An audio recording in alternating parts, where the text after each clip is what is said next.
Good evening, people.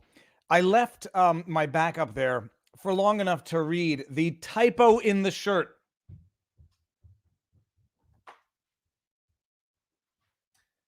That's vivabarneslaw.local.com.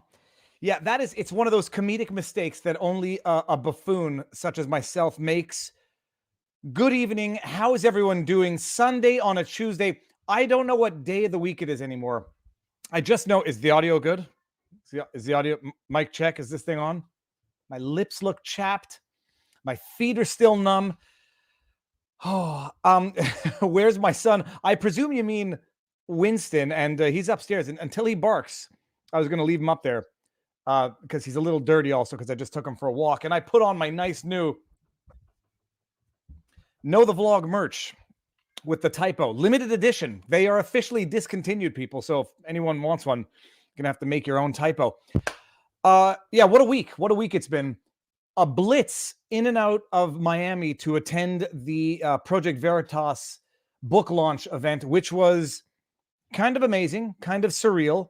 And surreal, I'm not a star chaser, and I'm not into any of that. I just was not expecting the event that it was. Over 1,000 people, fans, people who want to see James O'Keefe, want to support the cause, and then people who want to support what Project Veritas does. The three speakers, before I got up to do my 3.5 minute,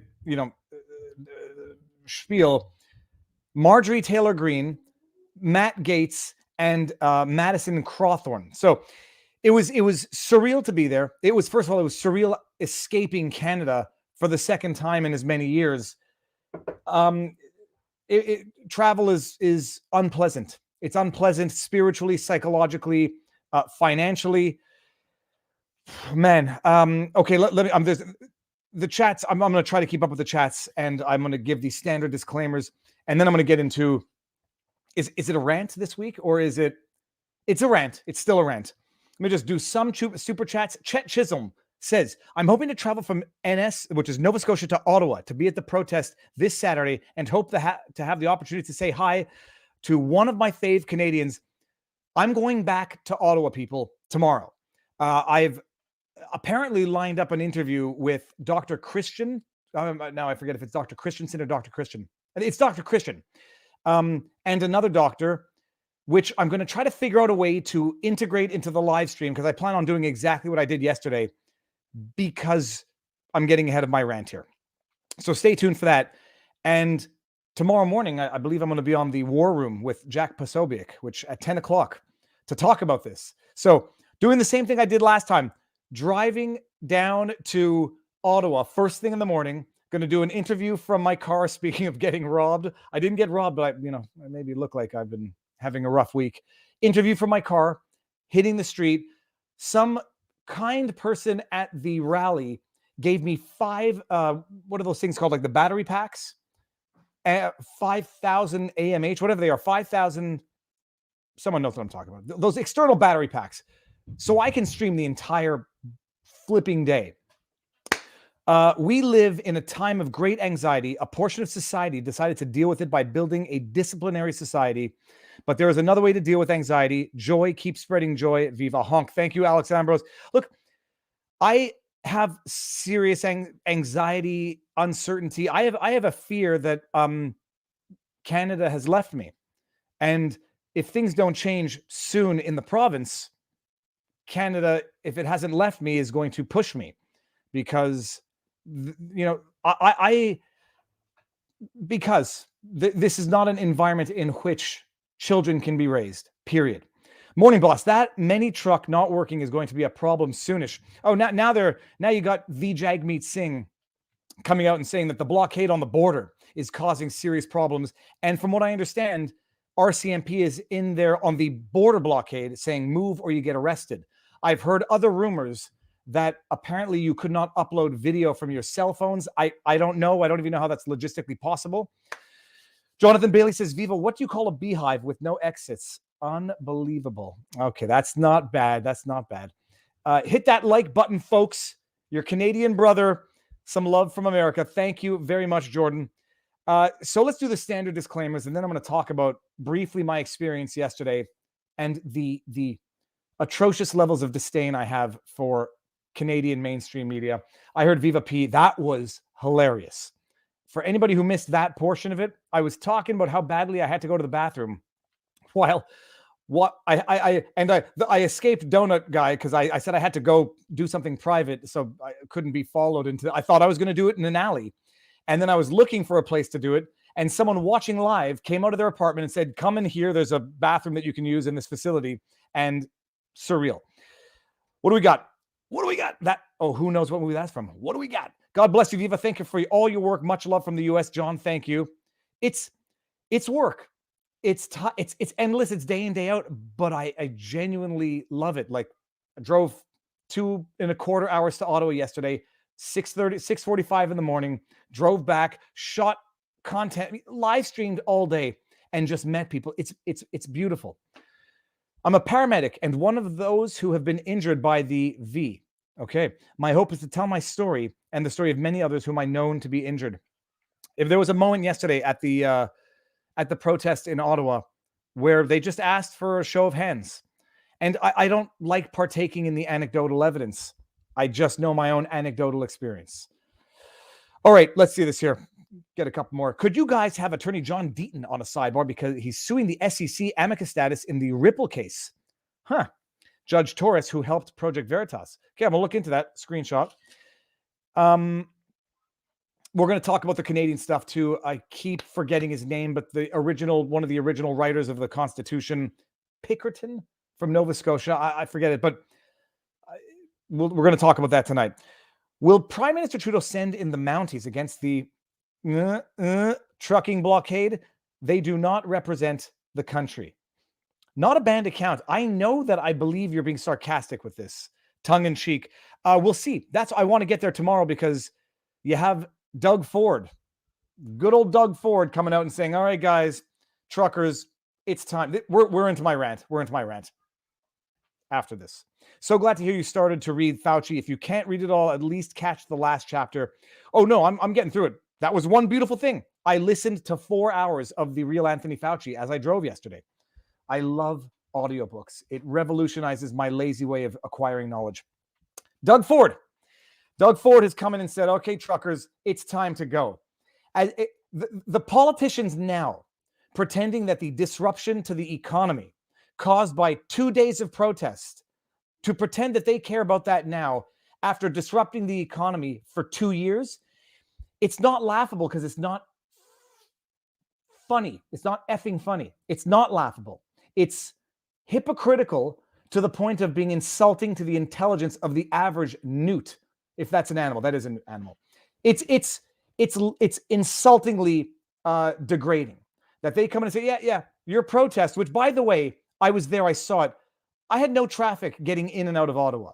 I parked a kilometer away and walked because I had that foresight. And coming out, no traffic. I got back in 2.25 hours.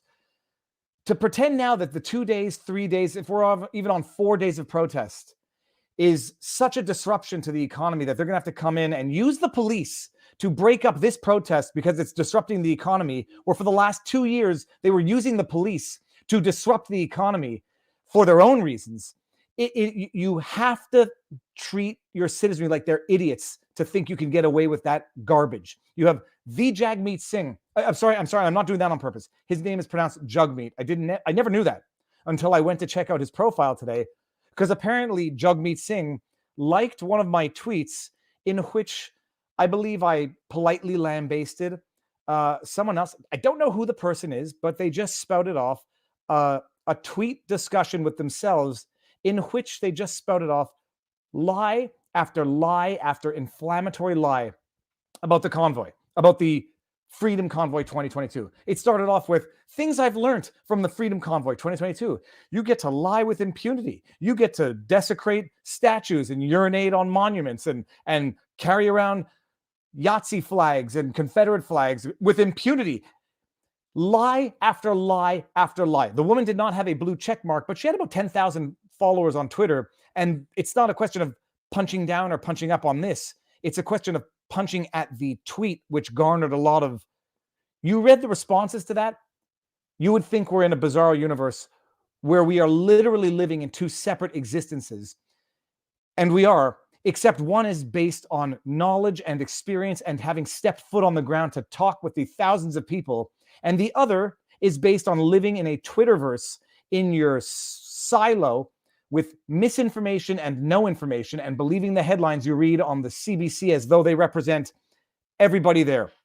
Oddly enough, one of the what I've learned was that you get to sit back at home and type what you want on the internet. Confession through projection with no insight. Jason Biggs in the house. You are not the Jason Biggs from American Pie, although, no, I won't say you're better looking, but that was my, oh, now I got to go get the dog. Give me 2 seconds, people. We're gonna restart the beginning. Hold on.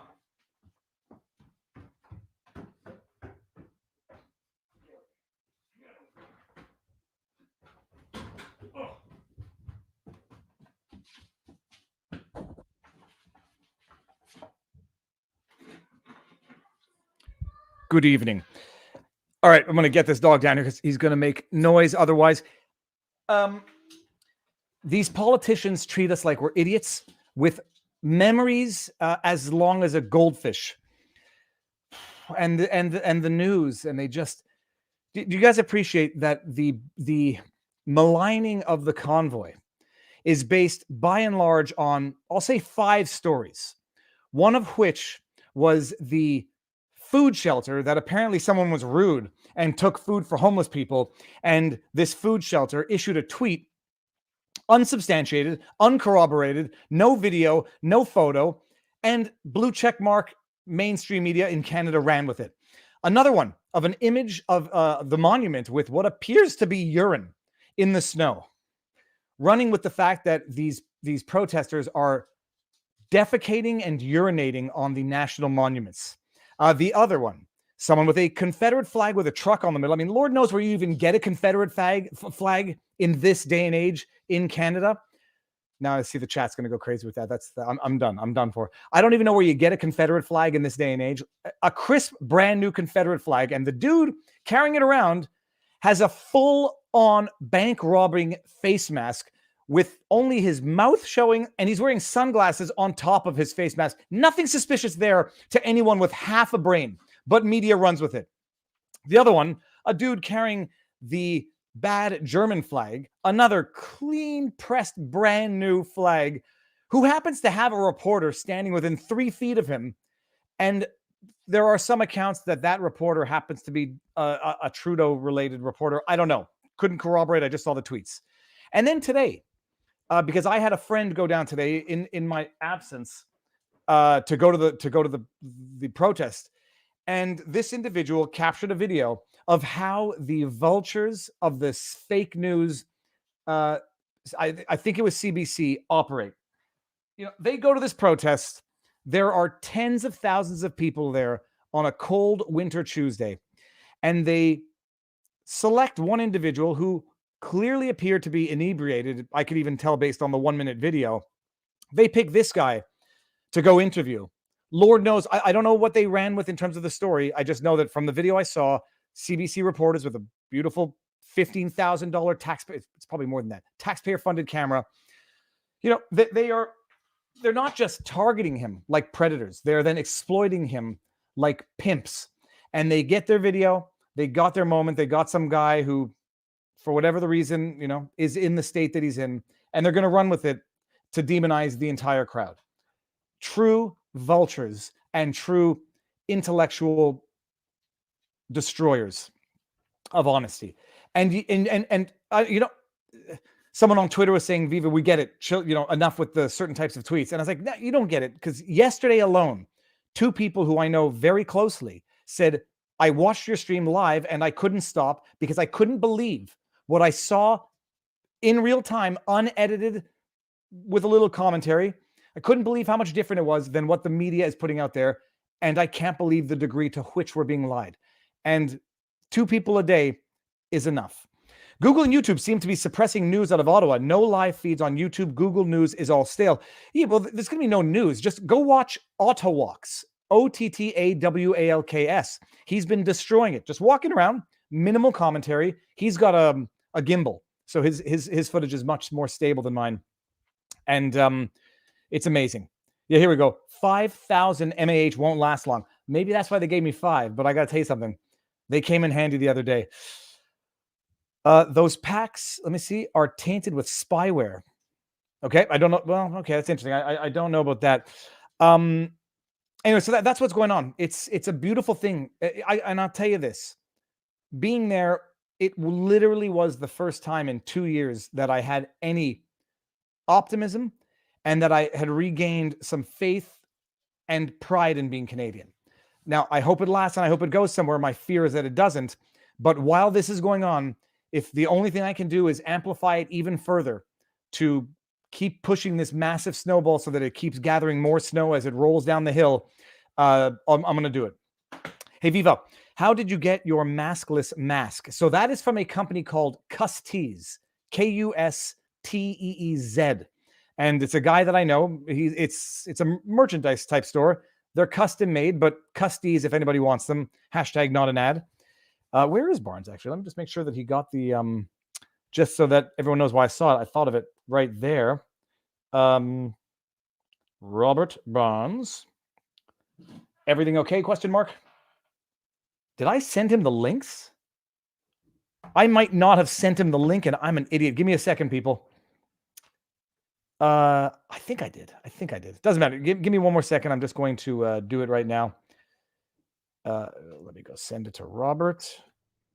Hey, one good thing, or the best thing, perhaps, is that yesterday's 3 hours or 6 hours of live streaming on the street, it got me to get over my fear of silence on a stream.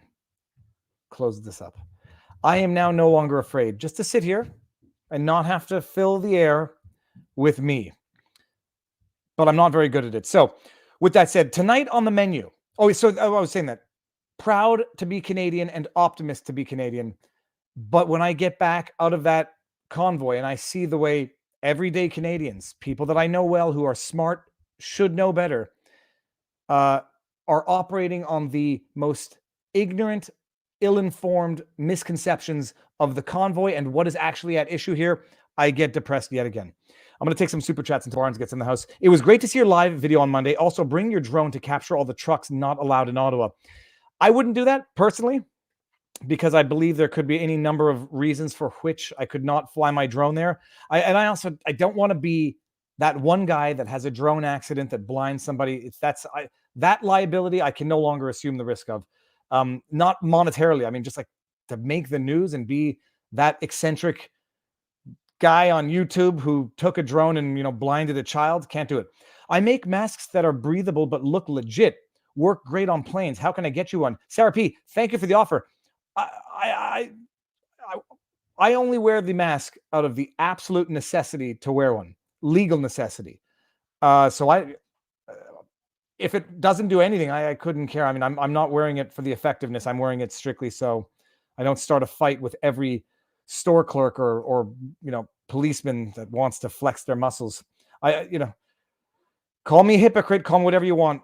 The only reason I wear these masks indoors is because it is legally required, and I'm not interested in fighting with every fear-driven Canadian Quebec citizen that I come across on a daily basis.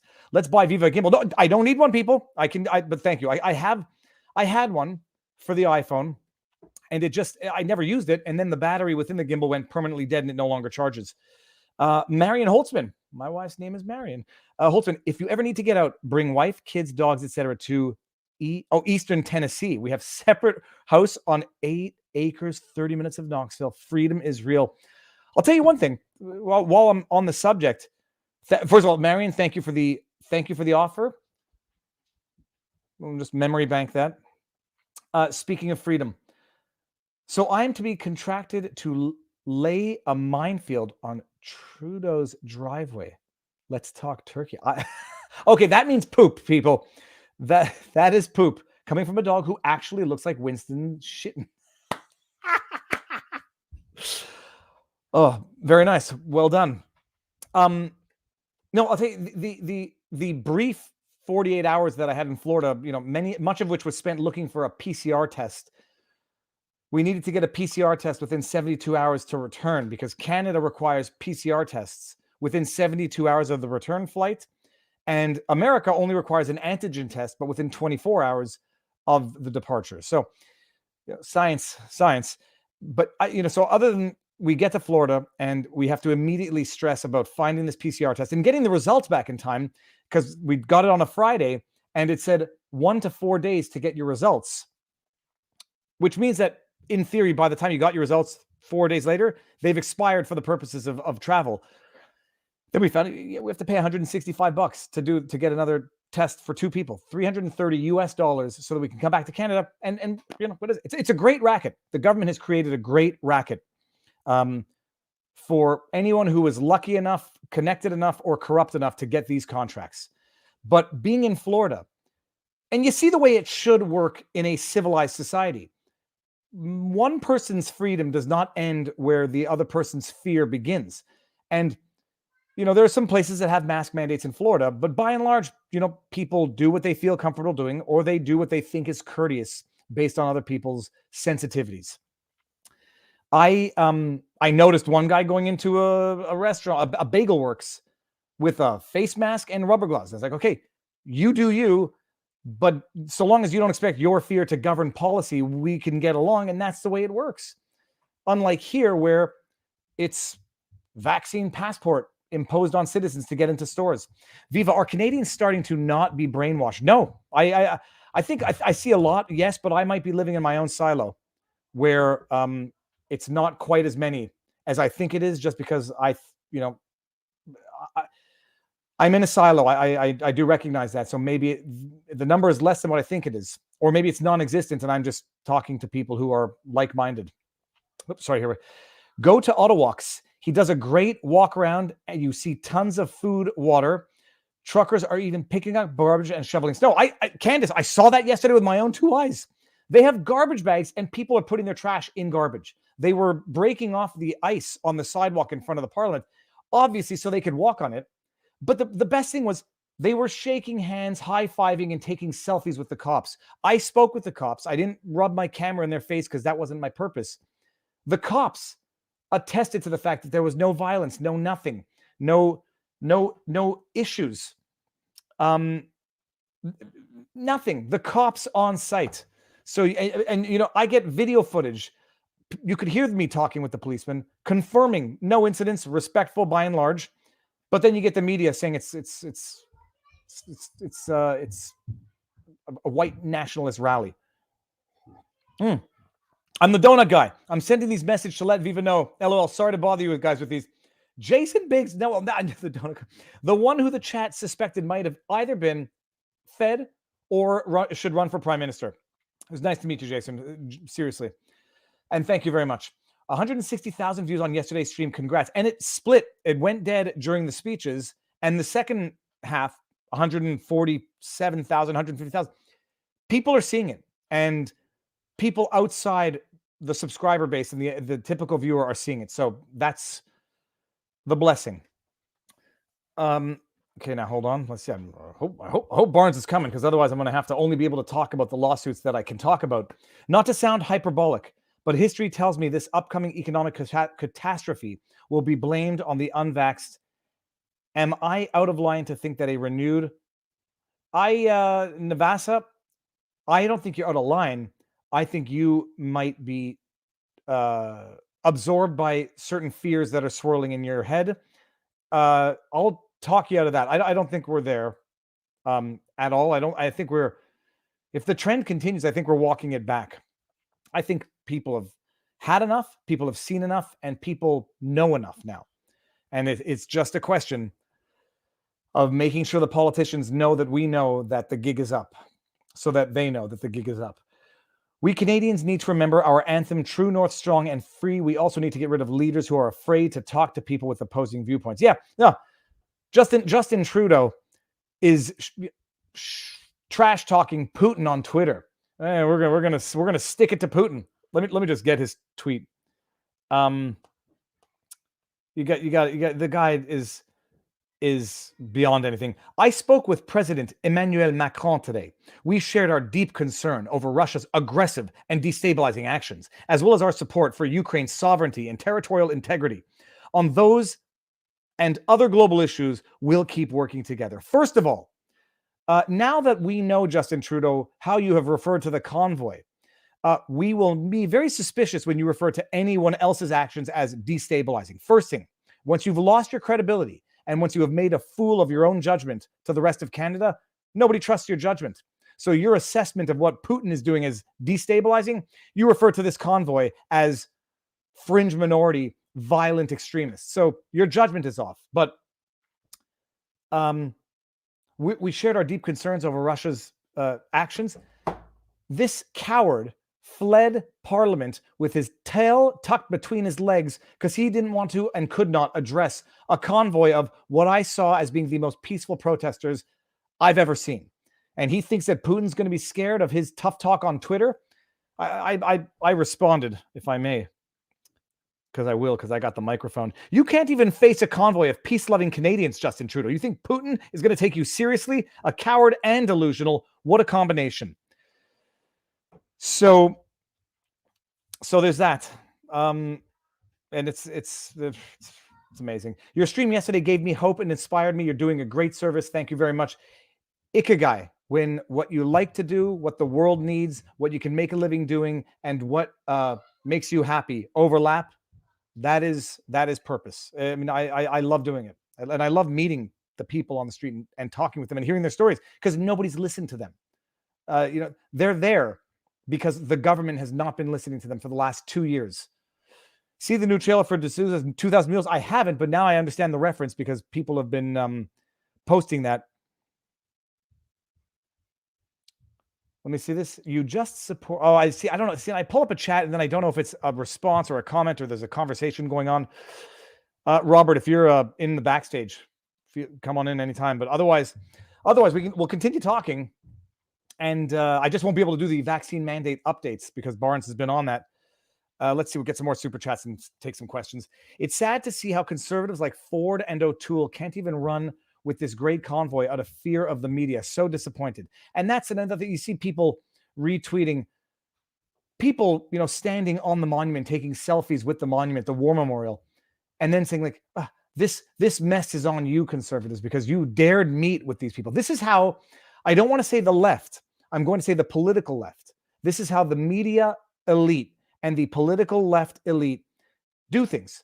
They do not entertain discussion with their ideological adversaries. And the way they do not entertain discussion is by demonizing them and then demonizing anybody who dares discuss and engage with them as being the extremists and endorsing all of this awful behavior, which is non-existent to begin with. It's like a Nancy Pelosi wrap-up smear of fake news. They put out the fake news, amplify the fake news, and then they demonize anybody on the basis that they are encouraging or supporting the fake news that they have wrongly put out there and amplified. It's really tough not to get angry, and it's tough not to be get depressed. And sometimes I do, but I'll tell you, a few things were amazing. People are, I hate the cliche of waking up, but people know what's going on, and we will get to them. We will reach them, and the only way to reach them is with the truth, in a respectful manner with interlocutors. But I've given up being polite to the politicians. I had someone say to someone, they agree with my messages by and large, but they don't like the way I say it, and they don't like me calling the politicians tyrants or the regime fascist. I was like, okay, too bad. I was nice and I was polite for a very long time, and I still think I still think as far as things go, I'm civil and polite. But I'm going to call them fascists and tyrants when they're acting like fascists and tyrants. And if you don't like that word, replace it in your own soft soul with the word that you like, but understand the message because you agree with the message. Okay, with that said, people, Barnes is in the house. Let's do this. Oh, I didn't read this one. I just got back from Asia and had to get the COVID test before the flight. At the U.S. airport, no one even looked at it. I have a feeling some of these police officers don't approve of what's going on, but they're just their hands are tied to the government. Robert, how goes the battle, sir? Good. I had to get through a big trucker convoy. It turns out all the truckers were cheering. The honking has been explained. They were cheering "Viva, Viva" to the heroes' welcome there in Ottawa. It's my live view for numbers has gone down to one person viewing apparently. So let me guys, if the stream is not still going, let me know. But oh no, Robert, you see this? So, someone had asked yesterday, what's the Canadian equivalent for "Let's Go Brandon"? And there actually is one. We've got two. We've got Truck Trudeau, and we've got my favorite, "Let's Go Brando," which is Brando EAU, like Trudeau's last name. So we've got them. But are there's word on the street in the States that they're talking about starting a similar convoy from California to Washington starting March 1st. Have you heard about that? I have not. I have not. I mean, I know it's happening all around the world. I mean, there's truckers across Europe, truckers in Australia and New Zealand, truckers around the world looking at replicating what is taking place in Canada.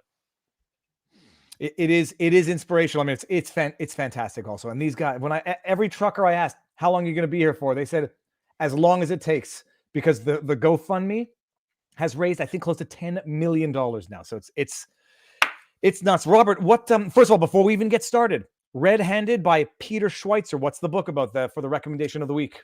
Really great book that gets into a lot of detail. I thought I knew a lot about this topic, which is the influence of Chinese money on American power in terms of Silicon Valley, Wall Street firms, Washington politicians, particularly the Biden family, but not limited to the Biden family. But I didn't know the scale and scope of what Peter Schweitzer has documented. For those that don't know, he wrote the book Secret Empires. He also wrote the book Clinton Cash. He has been good at detailing and documenting the corrupting influence on Washington by a wide range of financial corruption in particular for the better part of the last 2 decades. But this is there's some shocking stuff. I didn't know that Zuckerberg, for example, asked President Xi to name his kid. I mean, things like that. You're like, what exactly is going on? And so it was shocking, the degree of Mitch McConnell, the degree to which, I mean, I knew some of the stories, but I didn't know the scale of the stories. Nancy Pelosi, others, I mean, on both sides, the degree to which the Blackstone and BlackRock, the degree to which they are deeply embedded in China financially, and how much China has made a lot of their wealth come true. I mean, it's disturbing the degree to which our American economic and cultural and political elites have been bought off and capitulated to the Chinese agenda. And I have never fully appreciated the Chinese influence in Hollywood until we started doing the streams and discussions with Mark Grobert and Eric Hunley on America's Untold Stories. It's insidious. Is there a way out or not? But Robert, what do you know of the BlackRock that you could explain? Because we know of BlackRock in the States as in the big real estate developments, buying up properties. I don't know. Are they buying? Do you know what the situation is? Are they buying up properties to resell, or are they buying up to rent out for commercial purposes? People presume the latter. But basically, BlackRock, Blackstone, and Goldman Sachs have deep, deep, deep ties within China economically. And that raises serious questions about their loyalties. All right. Well, that's okay. So maybe a book review on that one day. I'm still getting through The Real Anthony Fauci, and the further into it I get, the more enraged I get, because it's beyond it's beyond corruption in the evil Machiavellian sense. It's just business level casual corruption, and I believe what they're saying.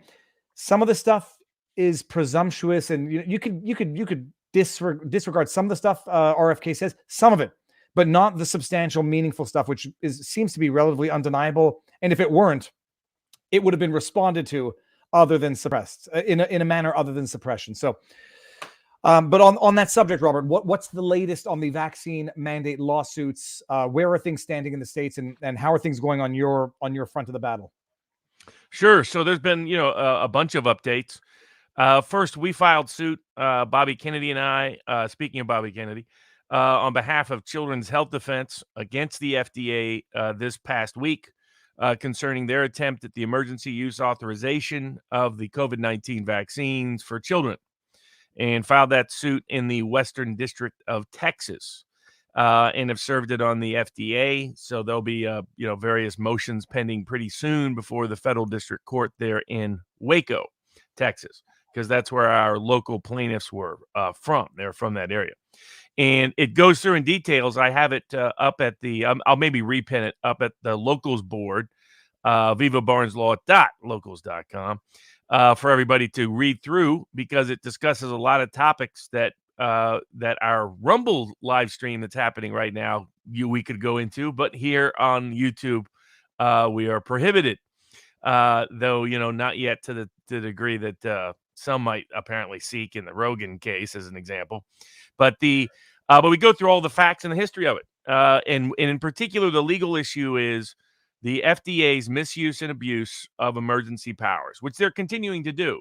For example, they approved the Moderna vaccine this week. But once again, the emergency use authorized vaccines are still there. It's like, how's that? We're not supposed to have emergency use authorized vaccines once you have a biologic licensed vaccine. Well, it's another bait and switch like they did with Pfizer all over again because they got away with that. We have an appeal pending before the Sixth Circuit Court of Appeals, also on behalf of Children's Health Defense, about that issue. This issue is about there is no emergency for children in America. They haven't gone through the proper national emergency authorization. I mean, what's supposed to happen in the emergency authorization protocols, they'll dispute its applicability.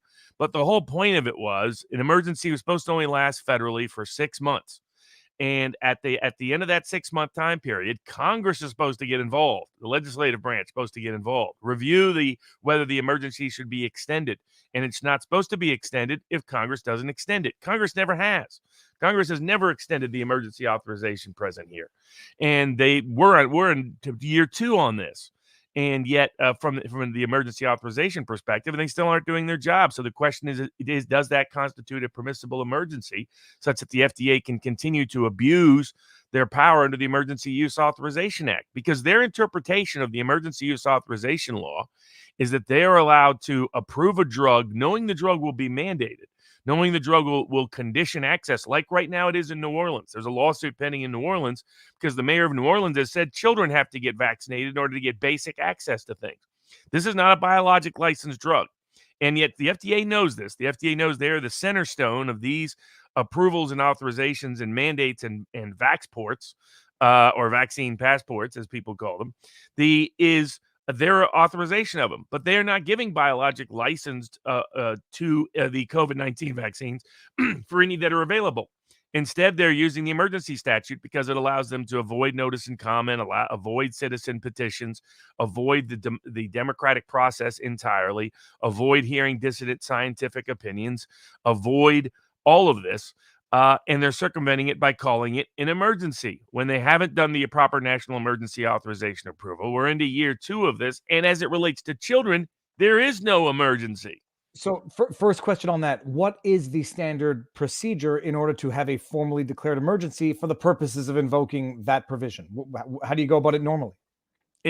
Well, my view is it's really supposed to be threefold. First, an emergency declared consistent to the national emergency power Congress gave the president, which requires, again, 6-month reviews or it's cut off, which haven't occurred. Second, that the emergency is specific to the issue. In other words, if you declare an emergency because of a threat to people that are over 65 and have multiple comorbidities, that doesn't mean you should be able to declare an emergency as to 6-month-olds. Right now, Pfizer is seeking approval and anticipates the FDA giving it to start injecting 6-year-olds with this vaccine. There is no emergency for 6-month-olds. There's no emergency for 6-year-olds. There's no emergency for 12-year-olds. They face greater risk from the flu than they do from COVID-19, according to the available medical data, and as alleged in the suit. And so in that context, there shouldn't be an emergency. And then the third aspect is it's only supposed to be used temporarily where there is no available therapeutic available at all. Here, they haven't done their appropriate precondition studies to see whether or not ivermectin or a wide range of other treatments could be an effective alternative. In fact, the FDA is being contradictory because they've issued authorizations and approvals for other drugs that they say do constitute a therapeutic.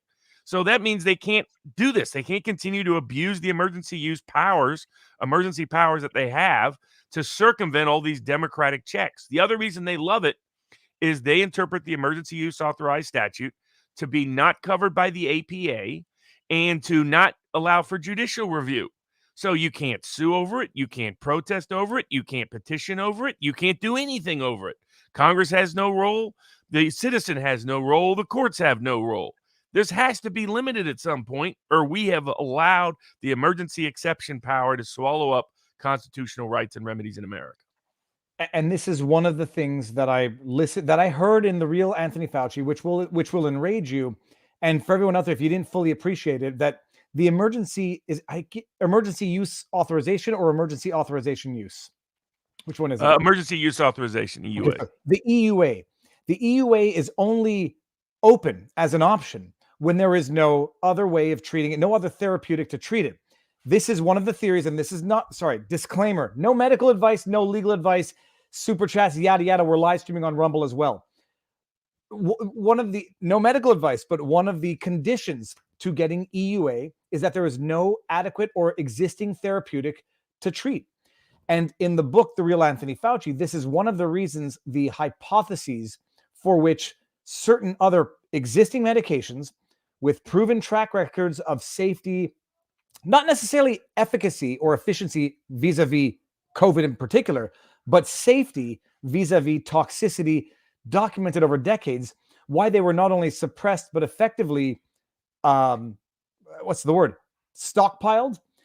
taken off the market, taken from over-the-counter to prescription, and then ultimately just taken off the market systematically, from a very early point of the pandemic. I never knew this in such detail, but it explains why there could have been, hypothetically, active suppression of existing therapeutics, then demonizing, then ostracizing, and apply the fake news cycle that I just described in the beginning to those medicines, so they can then claim EUA and push forward these vaccines. I guess the one question is, what's an existing therapeutic that would otherwise preclude invoking EUA? Well, frankly, the FDA's own approval of a range of COVID drugs, plus their approval of a biologic license for both Pfizer and Moderna. I mean, that's part one. And then part two, of course, is all the other alternatives that are out there that have been recommended by a wide range of doctors in a wide range of countries. There's in Japan, they're doing an extensive study on ivermectin that has produced positive results so far in terms of its treatment of COVID-19. There's a wide range of studies about the utility of ivermectin as one example. There's hydroxychloroquine. There's there's data and information that supports its possible use. Of course, basic things like vitamin D and being healthy and being outdoors. I mean, there's evidence for that. I mean, that where there's a low vitamin D deficiency, there's a low COVID death rate. There's a lot of information out there about possible methods of treatment that the FDA has authorized and approved, and they're pretending that they haven't, just so they can continue the emergency use authorization status that provides a unique level of immunity. There may be immunity for these biologic licensed ones, but it's unclear, especially when it's not on the kids chart yet. And so it appears that appears to be the motivation for this. But it's like, why is the FDA still using emergency use powers 2 years into this when the FDA admits there's alternatives available to the emergency use authorized drugs? In Quebec, I forget if it was Dr. Tam, who's the chief health CPHO, the chief public health officer of Canada, put out a tweet: health advice as to how to reduce your risks of Alzheimer's. And I'm reading the advice. It was eat healthy, exercise, yada yada.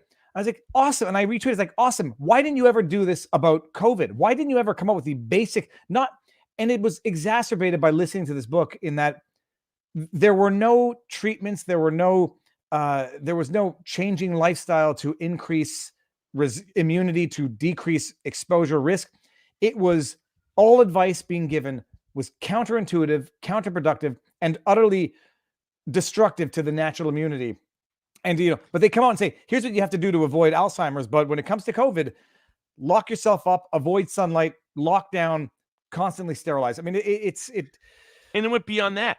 When President Trump was talking about different therapies that they were being looked at, they mischaracterized it and libeled him for it. When people were out there marketing and selling different alternative therapies, different natural medical treatments that might be beneficial, that might provide enhanced immunity, things like silver, things like vitamin D, other items like that, they were put under federal criminal investigation. So, I mean, it was ridiculous the scale they went to. And so what we're telling the federal court is you got to step in here. The problem has been the federal courts have refused to monitor and regulate and discipline and limit the FDA. I'm just going to read this because it's I mean, it's up and it's big. Do you think they are the best, better than most, better than you? I think most don't. So we are using the word elite to describe them. They're elitists. By the way, Ponton, I think you made this comment on Twitter as well. You're right. But whenever I use the word elite, just take for granted I'm going elite, even if I can't say it. I do not. Well, they're elite in a sense of privileged institutional power and influence. So they are elite in a real way. They got more power than the ordinary person does. They're not elite if what you mean is they are uniquely capable or uniquely skilled or uniquely talented or uniquely intelligent, but they are uniquely powerful. Like the courts are part of our elite in America. And in the Eastern District of Tennessee case, the federal judge, cowered like a coward. And more conservatives should start to question their embrace in the legal world of the standing doctrine. It is a made-up, fictional doctrine that does not exist in the Constitution. Thomas is wrong about it. Alito is wrong about it. Gorsuch is wrong about it. Kavanaugh is wrong. They're all the conservative judges, whenever they cite standing, they're not originalists. If you cite standing, you're not an originalist, period. Because standing didn't exist until over the 1920s in America. And standing, it takes 3 words in the Constitution. Is there a case or controversy? The word standing ain't in there. The standing has been superimposed by the courts. Isn't there a case here? Isn't there a controversy here? So when people tell me, oh, there's no standing, what they mean, standing is just a political Pontius Pilate pretextual doctrine for lazy judges to stay out of and protect government corruption and fraud. That's what it is. And every judge or justice who signs off on it is not an originalist, and they're a fraud if they say so. 2 questions. First of all, one day we'll have the discussion. Nate, I can hear Nate Brody's ears burning because of what you're saying about standing. Setting that old argument aside, the Pontius Pilate, for those who don't get the reference, like me, what did Pontius Pilate do? I know he was a traitor, but what did Pontius Pilate do when, like, that analogy? How does that apply? I mean, what does it mean when you say that? The most infamous image of Pontius Pilate is washing his hands of whether or not to crucify Jesus or not. And so the imagery is he's like, geez, I can't make this decision. I'm going to let someone else make the decision. It's that routine. And it's what courts are doing. And courts are going to great lengths and great excuses to make up, invent excuses why they would love to get involved, but they just can't get involved. And it's a failure of the courts to do their job. And the emergency powers are everybody's favorite excuse in the executive branch to circumvent democracy, circumvent citizen concerns, circumvent the science, frankly, and most importantly, circumvent the law and the Constitution. And that's why we're bringing suit, knowing we're up against it. The FDA has never been held responsible in this context ever. So, so I brought up a lot of claims. Different people on the law Twitter and the rest didn't like the idea of suing the FDA because they're on that side of the aisle. The left these days embraces state power for whatever pretext it was, like Neil Young. But it's one example of what we're facing, but it's worth contesting it, challenging it, fighting it, and maybe we'll need legislative reform ultimately. But it's just one of the cases. The other case, we have those 2 cases. The other 2 cases that are being filed currently, the National Guard for a range of states are challenging the vaccine mandate. A range of governors are bringing those suits. It didn't work in Oklahoma because it was one of these really old, frail George W. Bush appointees. It was like, COVID, started shaking and doing it. But more people are challenging it. More people are contesting it. OSHA withdrew their emergency rule and acknowledged they're not going to try an emergency rule. Instead, they're going to try a permanent rule, go through notice and comment, go through 3 or 4 months of this nonsense, they're going to lose on what the Supreme Court already ruled. The Supreme Court did not rely on the fact that OSHA announced an emergency rule primarily for its ruling. It said OSHA does not have this power, period. So going through the notice and comment process is better, but it's still going to get struck down as unconstitutional because everyone knows where it's going to end up under the Biden administration. Multiple employee suits. The Tyson Foods suit is now before the court because Tyson withdrew the claim from state court on the grounds that they're a federal actor. So we amended the complaint, added a bunch of federal claims. Now they say, no, we're not really a federal actor. And basically, it was a kitchen sink defense. If it's not this defense, it's this. And if it's not that, it's the other thing. And if it's not the other thing, it's this thing. And if it's not that thing, then it's another thing. We'll see what the judge does. George W. Bush appointee. I was surprised that his behavior at the hearing versus his ultimate remand ruling was a little bit of a surprise, but it is what it is. We'll see if he's willing to hold people responsible.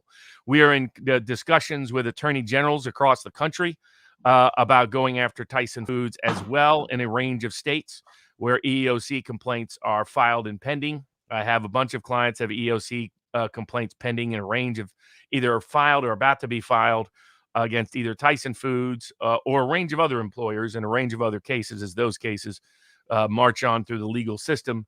Those will take longer to develop for the most part.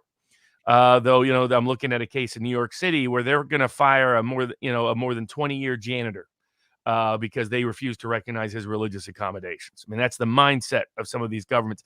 Even while the data accumulates, you can go to read Alex Berenson's Substack, Dr. McCullough, Paul Alexander, Justin Hart, a range of other people who continue to detail and document the biggest experiment for the Pfizer vaccine is Israel. Take a look at the data, folks. We can't really talk about it in detail here. But you can take a look at the actual data and see whether this is a pandemic of the unvaccinated or if it's a pandemic of the vaccinated.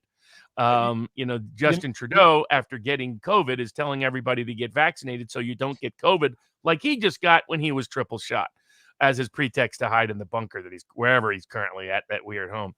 But those dynamics in the vaccine mandate cases continue to develop. Most employers are stepping back from imposing vaccine mandates, but not all.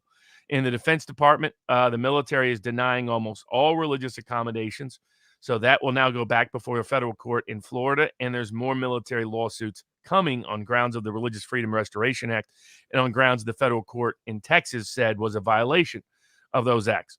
So the federal employee suit is the vaccine mandate has now been stopped. The OSHA mandate's now been stopped. Head Start mandate's now been stopped. Federal contractor mandate's now been stopped. The Medicare mandate is still in force, but it's playing out. How it's going to play out with the religious accommodations is yet to be determined. Military mandate is the one that's going back to court, probably the earliest of all of them. And then the employee mandate suits continue to go through. Vaccine passport cases filed in Minneapolis. Good luck with finding a liberal judge. Unsurprisingly, a liberal judge in Minneapolis, where we've seen what justice looks like in that city over the past criminal trials in recent time, decided the vaccine passport was just fine there in Minneapolis. So that will be going up on the Court of Appeals. There are people looking at filing suit or have filed suit. There was briefly an injunction issued, may still be in force in Massachusetts, as a Court of Appeals had a problem with the vaccine mandate, vaccine passport obligation and vaccine mandate imposed on firemen and policemen.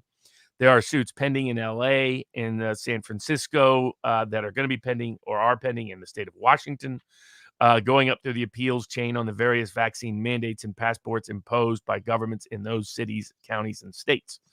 So the fight is, has had some big wins along the way, precedent-setting wins, but is still continuing and ongoing, and people will continue to bring them. And we'll see how they all turn out in the end.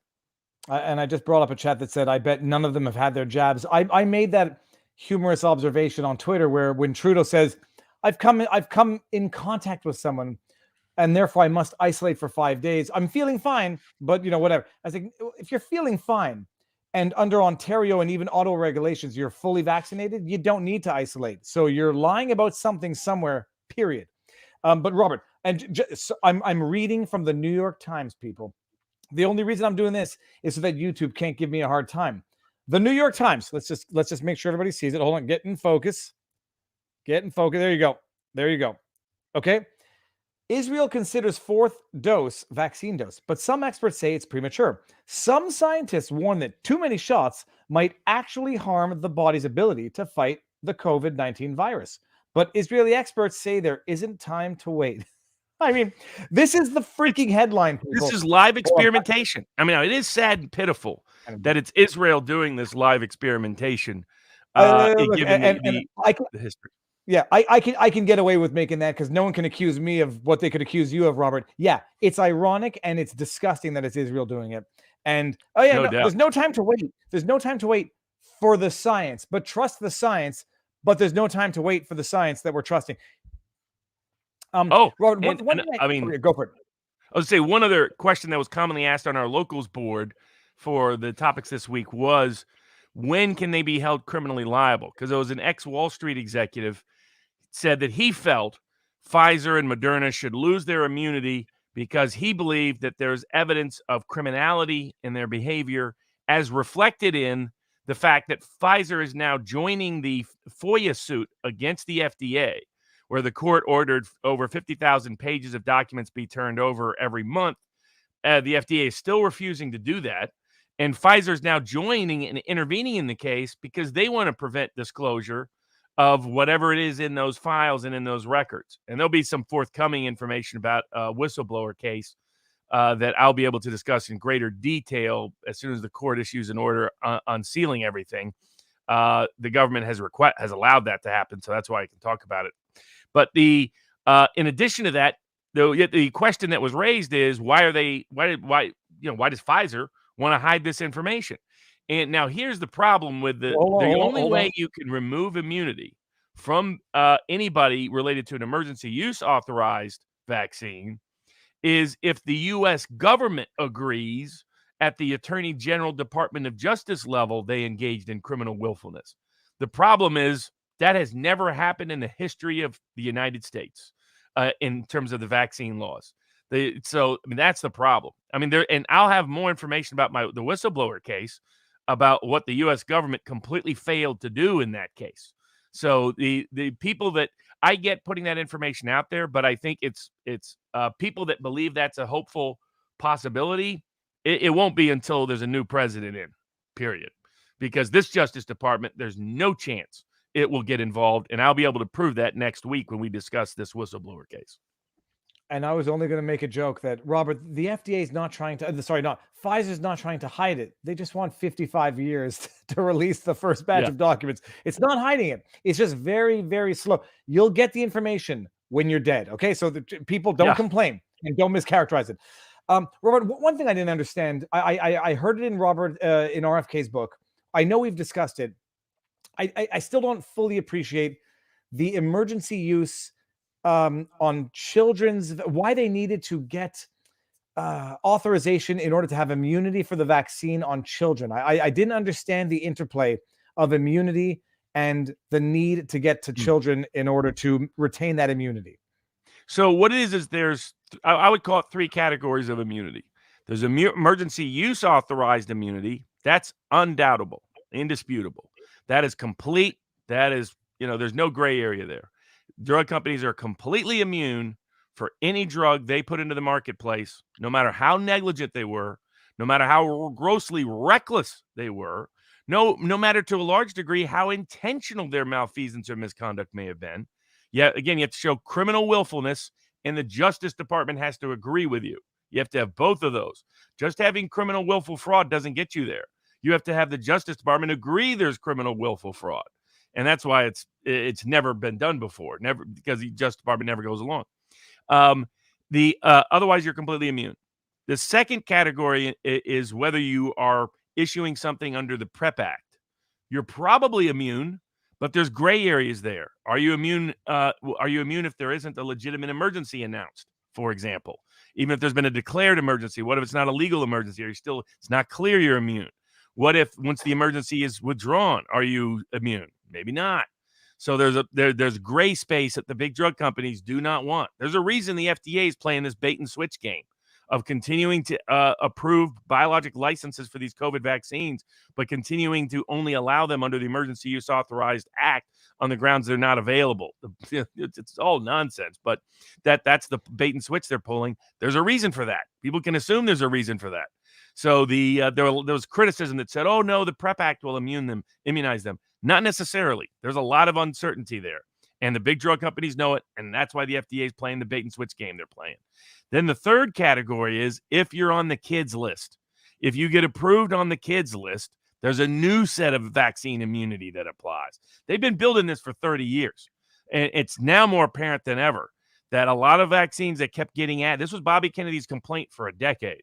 He goes, "Why are we adding all these vaccines?" I mean, we've gone from 4 or 5 basic ones in the 1950s to whatever. I mean, there's some states I think have like 60 plus vaccines on their kids list.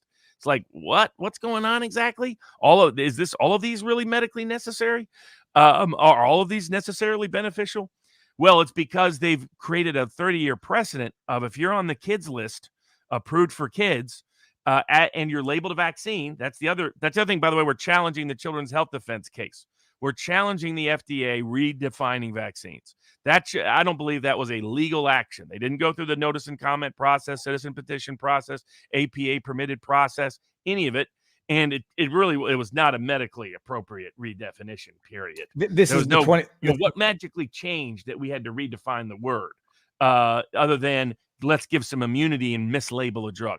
Because what happens when the people miss marketing? Like right now, Moderna's out there under the guise of, I think it's make it your vaccine or whatever, something like that. They're advertising during the football games, advertising to kids effectively, just like the FDA did through Big Bird, where they're not listing the side effects as the law requires. I mean, this is extraordinary. They're just, all of the laws we built up for drug safety have been completely eviscerated and ignored during the COVID-19 vaccine context. All of them are gone. Well, maybe we don't need any of those laws then. Let's toss them aside and let the public decide what's a good drug. The big drug companies don't want that because then maybe people look at holistic medicines that they've been trying to suppress for the last 50 years. So you look at we brought suit for the Children's Health Defense against the FDA on grounds that they're the ones mislabeling the drug. They're the ones mismarketing the drug. They're the ones not complying with their own rules and laws that they impose on everyone else. And that's what's kind of that is what's happening here. But so the kids list provides magical legal immunity. And that's why they want it on the kids list. Well, that's enough to make you angry. We recently breached 10,000 live viewers on YouTube. I'm trying to see what we are on Rumble. So go ahead and drop a comment in the comment section and let the chat go crazy. P-Date from the U.S. Update, I guess, from the USA administration. We hear you, and we plan to shut down the Super Bowl to send a message. First, then go to D.C., then to the state capitals. This will show the world that we mean business. P.S. Trump. Oh, you almost got me. You almost got me on that one. Thank you very much for that. It's probably a decent transition into some of there were a couple of interesting election law developments this past week. So, I mean, the one you sent me that I read was from, I think it was from Wisconsin again, but it read like the lawsuit that we had already read and discussed last week about the declaring certain statutes unlawful or unconstitutional as relates to the election law. It was Wisconsin last week, Pennsylvania this week. Okay. What Wisconsin did was Wisconsin state legislature is voting to revoke their electors from 2020. It's mostly a political thing. It doesn't have any legally binding effect constitutionally, but it has political value. And then in Pennsylvania, a Pennsylvania court determined that the mail-in ballot laws, as they were applied in 2020, was in fact unconstitutional and illegal. Now that will go up before the Pennsylvania Supreme Court, which has a very liberal Democratic majority. So we'll see if it gets affirmed. But again, it's another indicator by another court when they actually evaluate it on the legal merits, determining that what happened in 2020 in terms of the methods of ballots allowed did not conform to the law. And there's been findings like this by the Arizona audit. There's been findings like this by different actors in Georgia. David Perdue's running for governor, has joined a lawsuit that is challenging on those grounds. So more evidence from more courts in this context that in fact on the legal merit, because there was a lot of debate about those 2020 election lawsuits. and about whether, oh, they were dismissed on the merits. And I was like, yeah, most of them really weren't. Not if you looked at it in detail. None of them went to jury trial. None of them went to a meaningful bench trial. There was a little one in Nevada, but that was about all. Adam Laxalt, who's running for the Senate in the state of Nevada, was part of those cases, and he can tell you how there wasn't much meaningful evidentiary review by the courts in those cases. And the same in Arizona, when they did a signature match check, it came back the way the court didn't want, which was that the signatures didn't match, according to the Democrats' own expert. Not enough of them within the margin of the vote in Arizona. So these are, but what we're seeing is when the legal merits are actually reached, like now in Wisconsin, like now in Pennsylvania, courts are saying, you know what, this actual process wasn't legal all along. And we'll see what happens. In Wisconsin, the Court of Appeals enjoined that court's order, but only did so not on the merits, did so because they said, well, there's a election coming up in a couple of weeks. We want to evaluate this more before we look at that. I don't think they should have gone that route, but it is what it is. We'll see how. I think the Wisconsin Supreme Court ultimately is going to rule the same way that the trial court did there. So I think, and there was a big front page New York Times article, no less, on how dark money, what's called dark money, this is money that's spent mostly in secret without people knowing about it, to influence an election or a campaign politically, was spent for Democrats in 2020. A lot of Democrats complained about dark money until they were getting the ones getting fat off of it. And some of it it was the misuse and abuse of nonprofit organizations. And most of that money didn't even discuss all the money that poured into the election side of the aisle. While Mark Elias, the lead Democratic lawyer that helped create and has bragged about his success, getting a bunch of state actors to impose these novel and now determined to be illegal in the state of Pennsylvania and Wisconsin rules, has apparently been busy talking to grand juries about whatever he was up to back in 2016 in illegal actions, whether or not he was involved in a money laundering operation at Perkins Coal in order to help the Clinton campaign spread Russiagate. So, a lot of things that some of us said, both about Russiagate and the 2020 election, are now bearing fruit, not only in the legislative arena with a lot of positive public legislative reforms, but we're seeing it in court actions as well.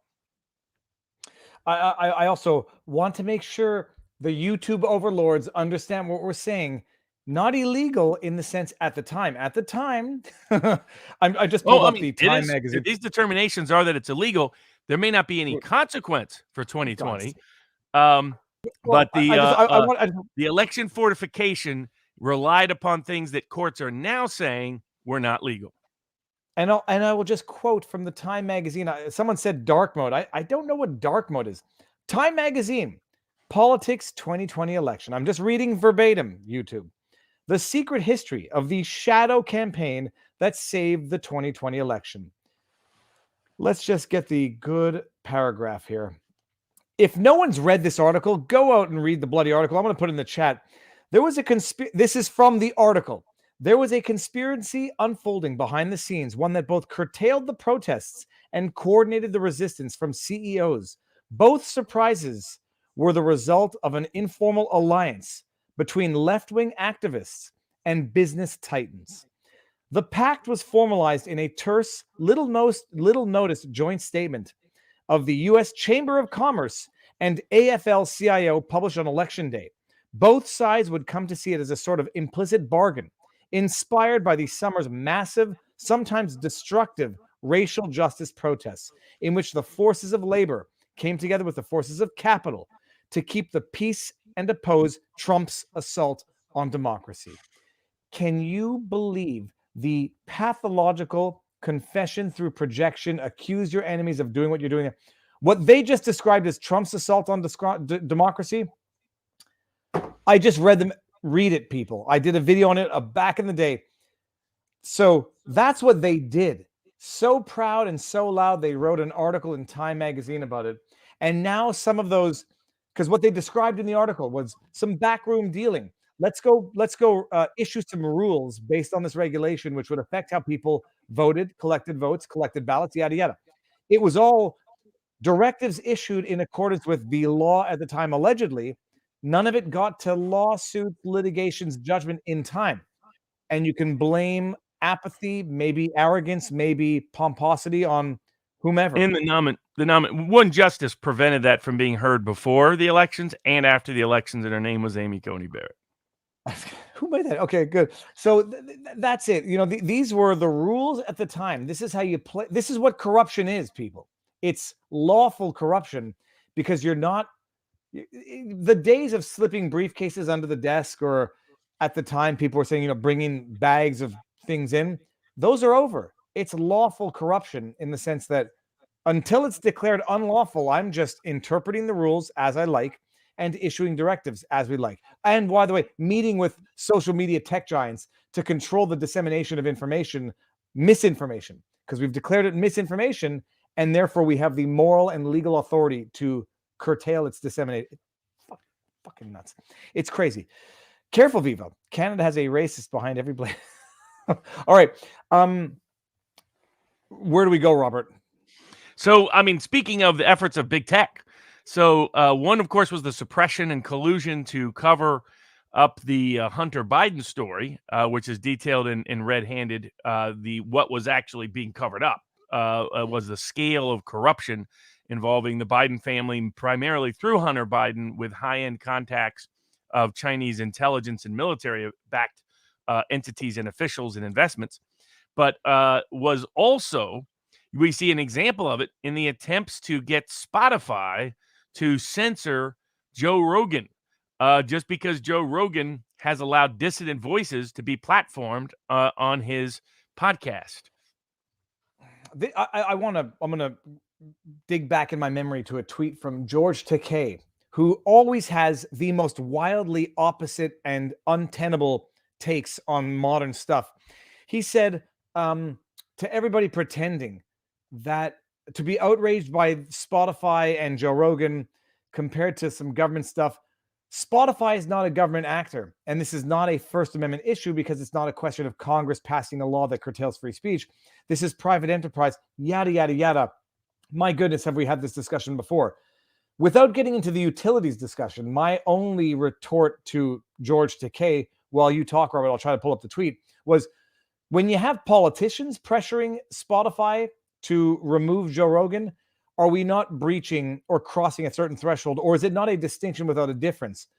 How do you reply to the reflexive, ignorant response, I loaded it? How do you reply to the response, this is not a First Amendment issue because it's not Congress, it's a private company making a business decision as relates to Joe Rogan? Well, I see it as two different aspects. So one component is in terms of Spotify's original source of this was Media Matters, and some organizations on the left are putting collective pressure. And this goes, I think it's BlackRock. BlackRock has a major economic ownership interest in a range of musicians' portfolios, including Neil Young. You know who else BlackRock has major financial interest in? Pfizer and big pharma companies. And are they leveraging one to help the other?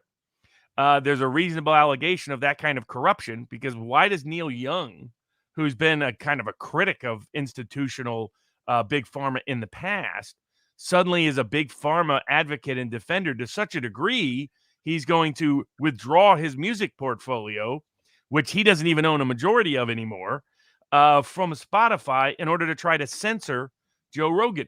And the real objective is to get a bunch of other musicians to step up to do so and to censor Rogan. Rogan's response was a very diplomatic response. Apparently, he's going along with Spotify, which is now going to put warnings on Joe Rogan's content.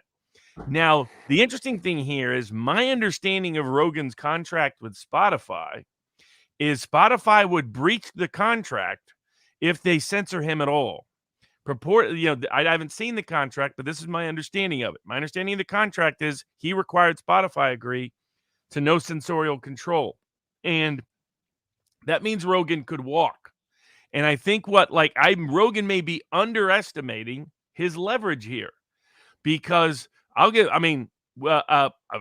are other companies out there, Rumble, others, that would be happy to give him a deal more lucrative than what Spotify gave him, with no censorship at all, with no strings at all. Happy to welcome him entirely. He could get a better deal than he's got from Spotify, both in terms of better than 100 million podcast. Go ahead. Better than 100 million? I mean, what was his deal with Spotify? Yes, better financially than that.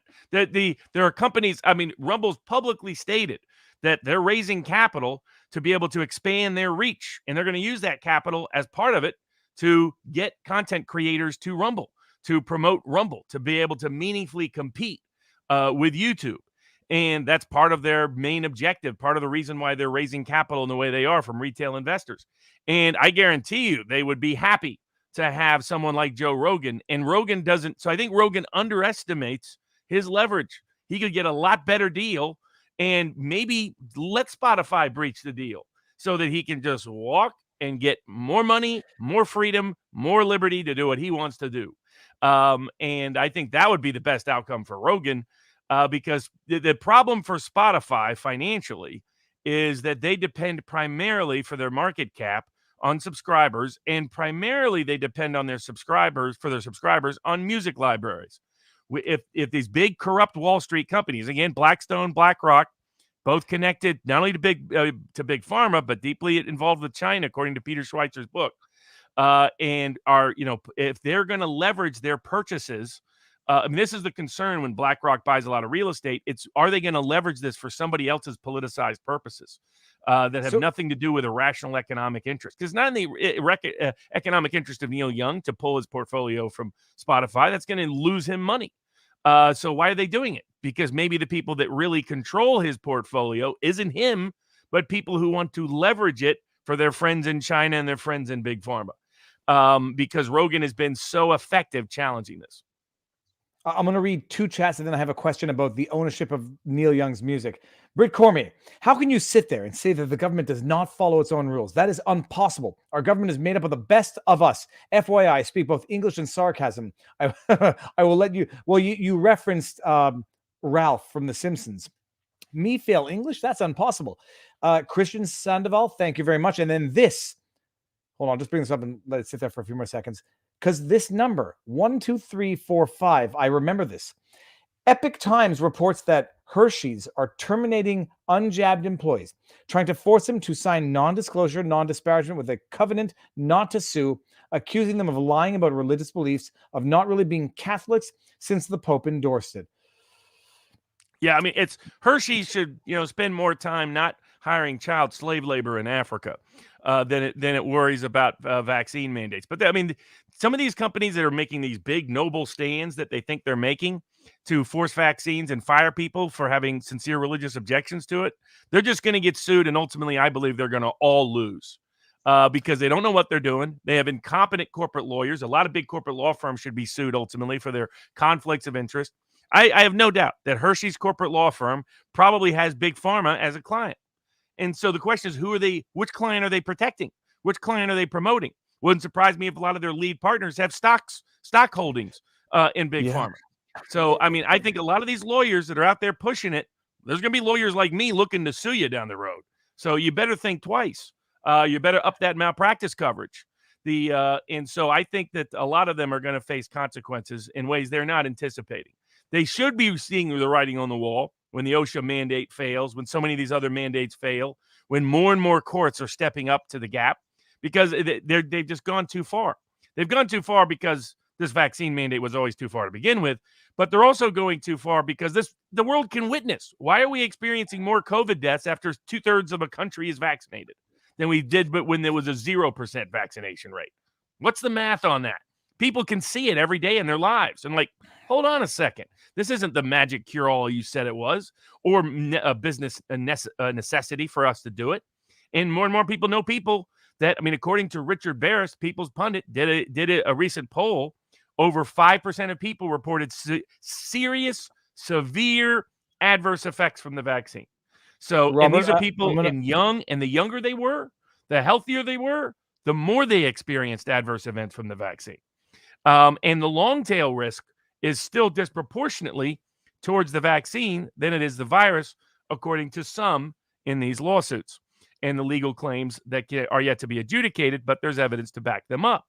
And so I think a lot of them are just making fundamental errors and mistakes in this process. But going back to Rogan, Rogan definitely has a lot more economic leverage than he realizes.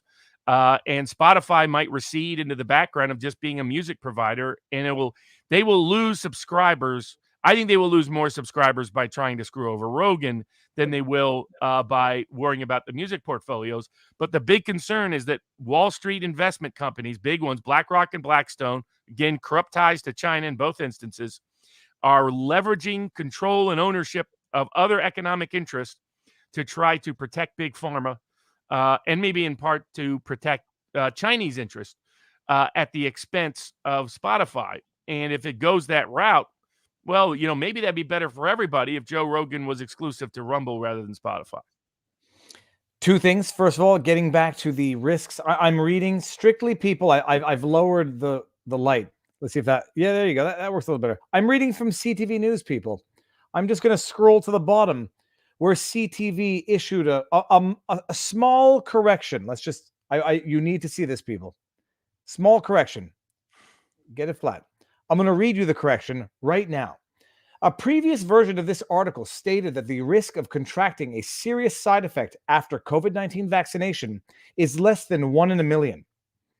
The correct figure, based on data reported to the Public Health Agency of Canada, is roughly 1 in 10,000. That is from a CTV article.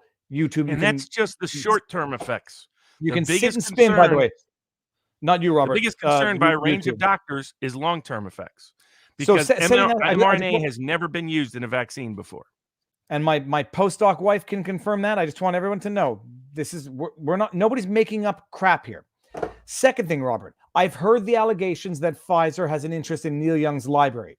All I was able to find... It's more because BlackRock has a big interest in Pfizer.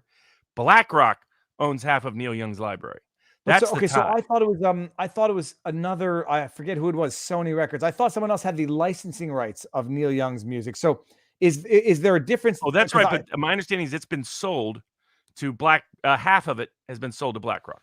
Okay. I mean, the way these get structured, but the long and short of it is the legal, financial, operational control appears to be strongly in BlackRock's possession, and they have ties to Big Pharma and ties to China. And for some reason, is it a coincidence that it's Neil Young's portfolio being used to try to leverage Spotify? And now, just so everybody knows, like I'm neurotic and I don't want to make a mistake. And I looked into this. I saw the same claims. And it's like, I don't understand it enough to even make a tweet on it, and I didn't. So I understood someone had the licensing rights of Neil Young's music. I appreciate there might be differences between licensing rights and ownership rights, and I couldn't verify or confirm, so I did not tweet on the subject. This might be a good segue into our next subject, Robert. Is there anything an employee could do if their company is going to charge a healthcare fee if they don't get the vaccine? Well, I think there's some legal actions that people are looking at bringing in that respect, but that has not yet been adjudicated. So it's unclear is the short answer. And let's just go into, I'm just going to see if this video has, you see there was initial interest in the video, but maybe people are getting fed up with Quebec stuff. Robert, this will be the segue into Quebec law, Canadian law.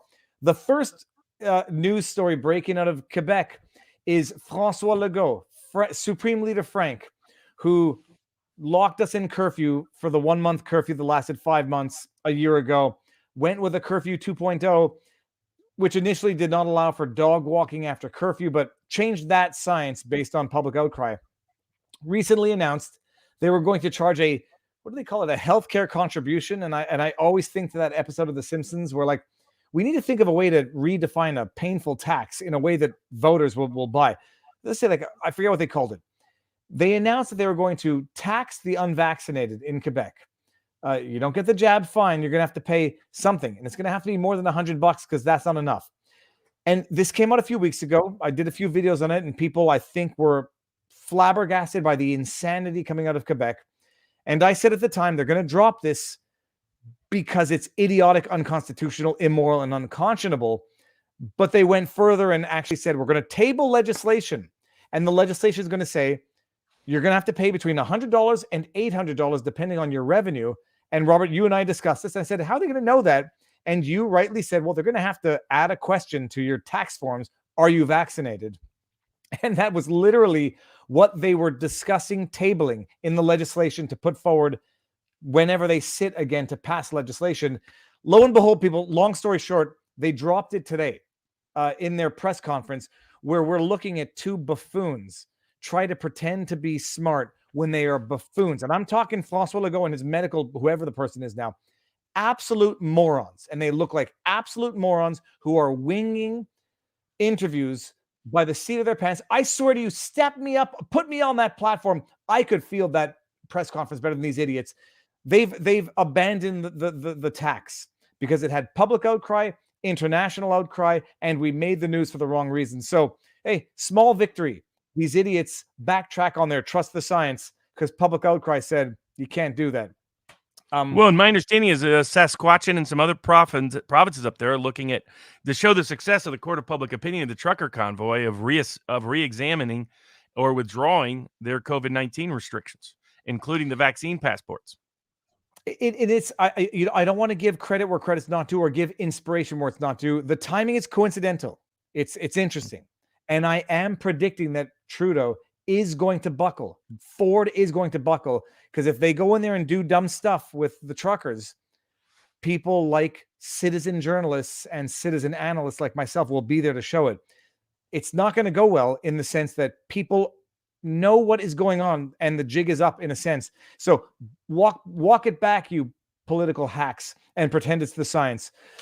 Let me bring this one up here. Interesting how New York Times can hide behind the title opinion, but people like Rogan can't. It's very interesting. And Robert, did you see the hit piece that came out on Project Veritas of the evening that we attended? I mean, oh yeah, it's extraordinary. I mean, the Project Veritas experience was fun. Some people were baffled by the interpretive dance autobiographical presentation that's part of what's they're calling the Project Veritas experience.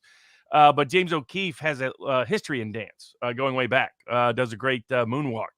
It was a fun, dramatic way of explaining his entire experience and all the legal. What's fascinating was the degree to which the legal battles he's been through has heavily shaped his perception.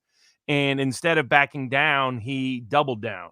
But the degree of it, I mean, it wasn't just the bogus criminal cases he'd been part of. He'd been subject to bogus smear campaigns, obviously a lot of defamation and libel, but bogus claim. He was Me Too'd long before Kavanaugh was on a totally bogus claim. And in his willingness to embrace that and confront it and challenge it, be honest about the experience that he went through, the second thoughts and doubts he had through that time period. And instead of, even when the FBI raids him, his response is to go public and sue. It's not to cower away. And I think that he served as an inspiration to a wide range of people because I think that's the only effective strategy that works. If you capitulate, they just come and hit you harder. You don't bow before a corrupt king. You kick the king in the knee.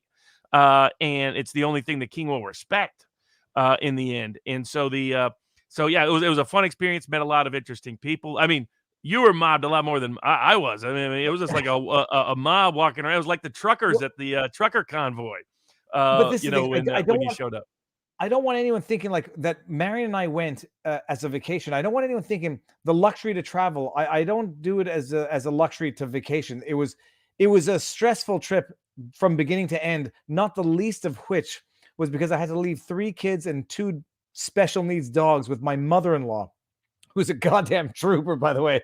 3 kids and 2 special needs dogs with my mother-in-law and sister-in-law. But it was not a pleasure trip. This was out of necessity. And if nothing else, my goodness, talk about amplifying the trucker stuff. When you go to the US and the crowd in the US is cheering the trucker convoy in Canada, it's a beautiful thing. But Robert, the evening was amazing. The interpretive dance, it was like the history of rock, but it was the history of Project Veritas. But then there's a hit piece in the Rolling Stone, but I'm going to say hit piece because I don't know if the Rolling Stone thinks that this is going to make me more, if this is going to turn me off of Project Veritas or turn me on to Project Veritas. This is the headline. Rolling Stone, too much vino and Project Veritas. My extremely weird evening with James O'Keefe. It's from, I'm going to have to take my glasses off, Laura Jadid.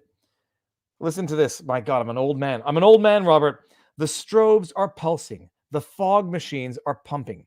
3 professional dancing wearing haute couture costumes that appear to be made of newsprint contort themselves on a stage of the all-encompassing roar of Lady Gaga's Bad Romance. Their dance partners dressed in blue windbreakers and FBI caps. It was kind of amazing, by the way.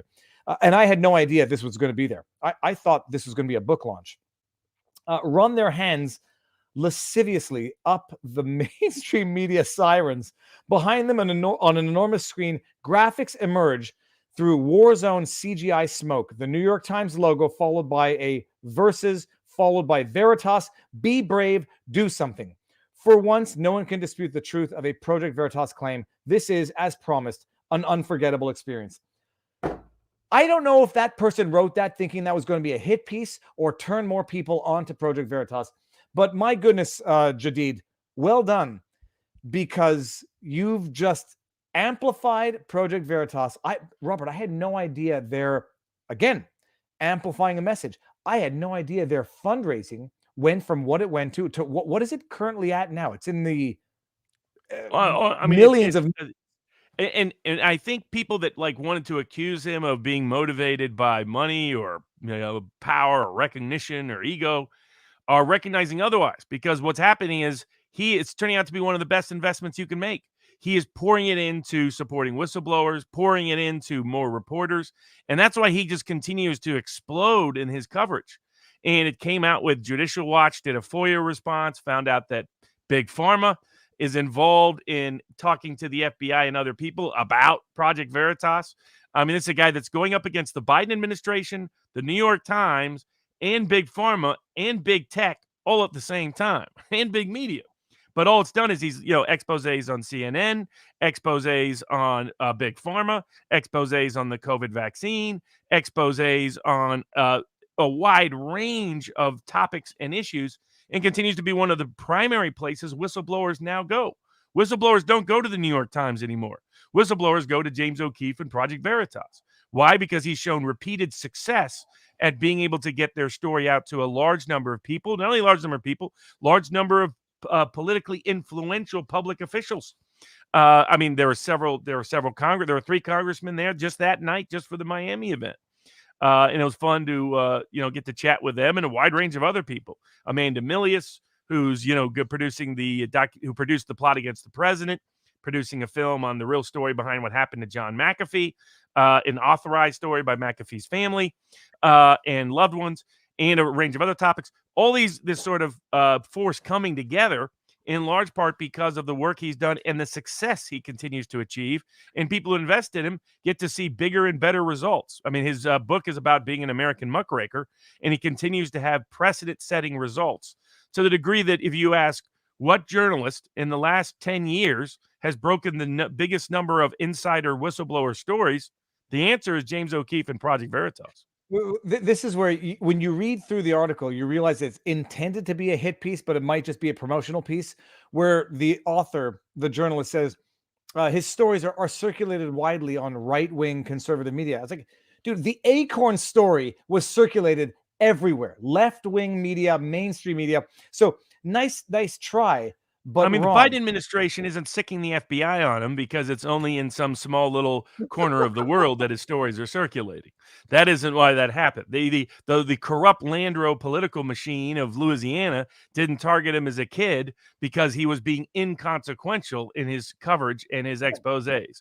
Big Pharma isn't asking the FBI to take a special look at him because he's being ineffective in his journalistic exposés. So his journalistic exposés have much better reach than, frankly, most muckrakers ever did. I'm going to ask you the origins of the word muckraker in a second, but I just want to say one thing first. I had no idea what it was going to be. I had no idea who was going to be there. I didn't go there for clout, and I didn't go there to be preceded whoever came before of Marjorie Taylor Greene. It's not headhunting for political, like trophies. Matt Gaetz, Amanda Milius, Jenna Ellis was there, and I finally got to meet Jenna Ellis after making videos about her. The wonderful interview with Brian Stetler. The one thing I found truly moving, and I may cry easily. Sometimes I cry during commercials. Was when they brought out all of the whistleblowers in person after the montage. And I'm going to tell you this: hate James O'Keefe as much as you want. What I loved is that the entire evening, was not about James O'Keefe. It was actually about the whistleblowers themselves. And so think what you want. Yeah, it was a dance thing and it was tracking the progress of James O'Keefe in his career. The punchline, the celebration was not James O'Keefe and his success. It was the people who sacrificed everything. And those were the whistleblowers that they brought out on stage afterwards to a roar of the crowd. And then my personal experience with the whistleblower from the original Acorn story. I'm coming from Quebec, people, where you can't, if you're not wearing a mask outside, people jump off the sidewalk to avoid you. You can't go anywhere without wearing a mask. Repression. And I see this woman with perhaps the most beautiful baby I've ever seen, other than my babies. A big, juicy baby, wonderful cheeks. And the kid looks at me and wants to hold me. And I felt I had an initial response, which was, don't reach out for this kid because she's going to not want you to infect her infect the kid with COVID. And I was like, ugh. And she gave me her kid. She never met me before. She had no idea who I was. And she gave me her baby to hold. And the baby, played with my facial hair, and I loved it. And it was beautiful. And it was what human experience was intended to be before the government literally ruined it. And that's my lasting memory of the night. Yeah, people drink wine at a party. And if that's your criteria for inappropriate behavior, my goodness, don't ask Bill Clinton and Barack Obama what they did in university. Whatever. It was beautiful. Muckraker, Robert, what's the origin of the term? Because I never heard of it before. And my only complaint about the book is that it should have defined what muckraker was as what's the word, etymology of the term. Do you know what the etymology is? Sure. Beginning of the 20th century, a wide range of journalists, independent expose reporters, people like Upton Sinclair, who wrote The Jungle, famously said, "I aim to hit America's heart and accidentally hit their stomach." But great book, The Jungle. It was exposés of what was happening by people in places of institutional power, and the idea was you were going into the muck. In other words, like the swamp, the dirt, the grime, the corruption, the fraud, the malfeasance, the misconduct, and you were mucking it to expose it. And so that's where the term muckraker originated, as far as I understand. I'm sure somebody in the chat or comment section might have more knowledge than I, but that's my basic understanding of it. And there was a lot of great reporters in those days, and you had some of those through the 60s. Now, I always thought Bob Woodward pretended to be a muckraker. I had that conversation years ago with Ben Bradley at the Washington Post before it became public who Deep Throat was. And I speculated at the time that the real reason they hid the identity of Deep Throat was because it would expose Bob Woodward and the Washington Post as agents of corrupt law enforcement, not agents of cleaning up corruption in the Nixon administration. Of course, once Deep Throat was identified, I was right. Ben Bradley just smiled and smirked when I asked him that question. The Washington Post as a young Yale student, before I left in protest. But so James O'Keefe is in the muckraker tradition that was really strong at the beginning of the last century and has faded out as we have a bunch of kids as journalists, and we have a bunch of corrupt people as so-called journalists. As an example, the Washington Post had to admit they had conflicts of interest with many of their key editors and reporters covering the FBI and the rest because they have family connections that are connected to those corrupt actors. That's where we're at the where democracy dies in darkness. I mean, when you're owned by Jeff Bezos, when you're partially owned by a Mexican billionaire, Carlos Slim, like the New York Times is, you're no longer an independent journalist publication. You're just a propaganda sheet. The only real journalistic publication these days, increasingly, in terms of muckraking, is James O'Keefe and Project Veritas, and they've proved it, and they'll continue to prove it. And I'll tell you, so it's interesting. The interesting thing back in the day, it's the progression of success. It was James O'Keefe doing it personally. Then you get too big, like Andy No, where you can no longer be the one on the street doing it. And this is not I'm not judging Andy No. Just saying, James O'Keefe got to a point where it could no longer be him. And then it could be journalists. And then it could no longer even be the journalists. It has to be people from within. And what I found amazing, inspirational, and hey, I am a proponent of the idea that if you have nothing to hide, you have nothing to be afraid of, except when it comes to the government. So James O'Keefe now has tentacles and has inspired people to go out and do this, and has showed them that if you do it, you're not only are you not going to be ruined, you might actually be built anew. And once that momentum gains, nobody's safe And it's a beautiful thing because it's the accountability of transparency that comes with actual journalism and not the propaganda that we see from journalists that have a vested interest, either beholden to the government or for their own ego, for their own professional success. It's beautiful. And I think Project Veritas has attained a critical mass where they're no longer, despite the media slanders, they're no longer fringe, and they're no longer a minority, and they're no longer toxic to people who want to spread the truth. And so God bless and Godspeed James O'Keefe and Project Veritas. It was amazing. It was great to meet you again, Robert, twice in 2 years. That's okay. I had a joke there. I won't say it. But now, Robert, speaking of conflicted interests and January 6th, I think we mentioned that there. What's the rumor? Trump is, if he runs again, has promised to pardon the January 6th defendants if and when he gets elected. Can he do it? And is it a blanket? Is it a sorry, what's the word? Is it a disingenuous promise, or can he actually do it? Oh, he could definitely do it, and he could have done it beforehand. There were people that called on him to do so beforehand, knowing and anticipating how the January 6th incident would be mischaracterized and abused. We're seeing Trudeau try to utilize it in Canada with the same script, the almost to, verbatim. And originally was trying to pitch the story that he was under threat, and that's why he had to hide out, not that he was under threat of only political exposure for the fraud that he is. He should just admit he's Fidel Castro's kid, and everybody will accept him a little bit better. Google it, people. Google it if you have any doubts. It's under genetics leaves hints. I am my father's son. No one can say otherwise. Trudeau is his father's son as well. So with that said, sorry, no Robert, doubt. The two things. You can always issue a preemptive pardon. Carter did so for the draft dodgers. So in fact, he promised to do so. And when he won, he pardoned a bunch of draft dodgers. So I mean, he didn't even know their names. I mean, so yeah, Trump could have done so all the way back, and he was told if he did anything like that, if he pardoned Snowden, if he pardoned Assange, if he pardoned any of the January 6 people, that he would be guaranteed to be impeached and would be put under criminal investigation himself. And that came from people like Mitch McConnell and Lindsey Graham.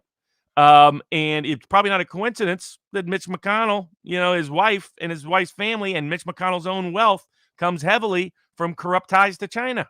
I mean, our Senate Majority Leader for all these years has basically been an agent of China, an undisclosed foreign agent. That's what's basically detailed in this book, getting personally rich off of it. I have my own reasons McConnell interfered in the Covington kids case, but that's another story for another day.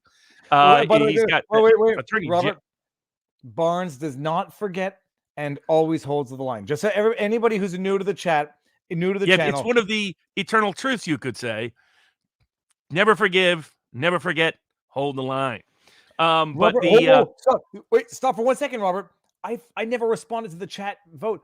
What is the expression? Always in cash, never in writing, or never in writing, always in cash? What is it? It's both. So it's either way. You can do it either way. So we'll have a little fun little T-shirt on that a lot of people have asked for coming out soon. But yeah, it reveals. So yes, he absolutely could have pardoned. He absolutely can pardon him, and it's good that Trump's hitting the road, because when he hits the road, he realizes his vaccine idolatry is not popular, and he's realizing that his January 6th mutinous is not popular. And that he needs, to find the right balance in that capacity.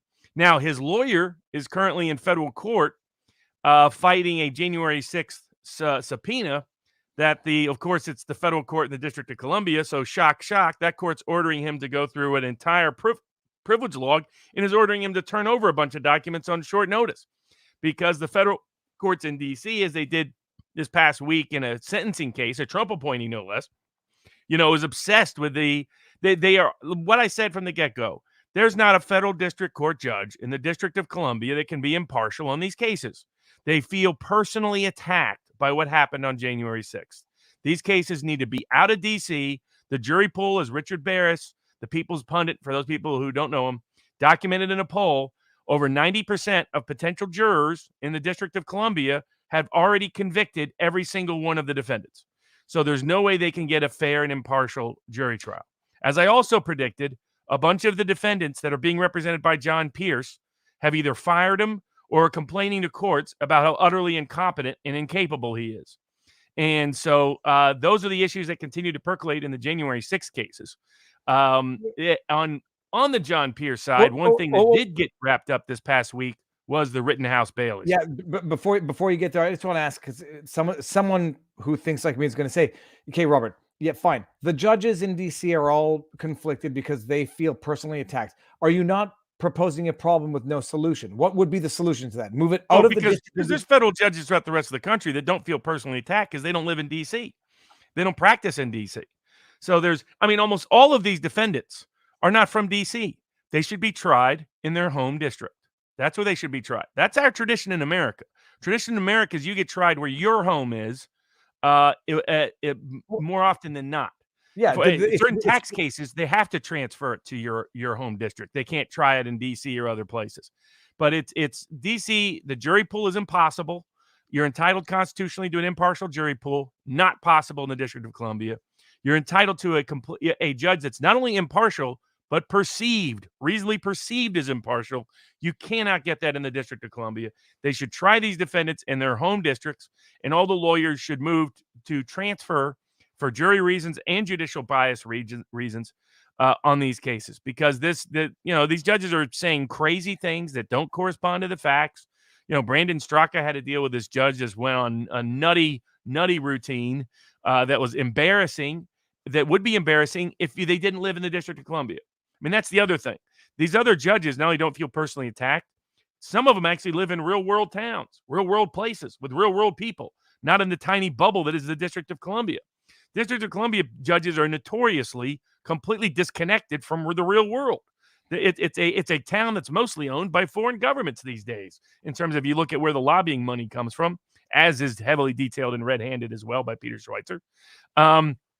So, I just don't think that they should be, they can be impartial. People have asked, I will try to find a way to get involved. The difficulty is conflicts of interest. Like John Pierce has ignored that.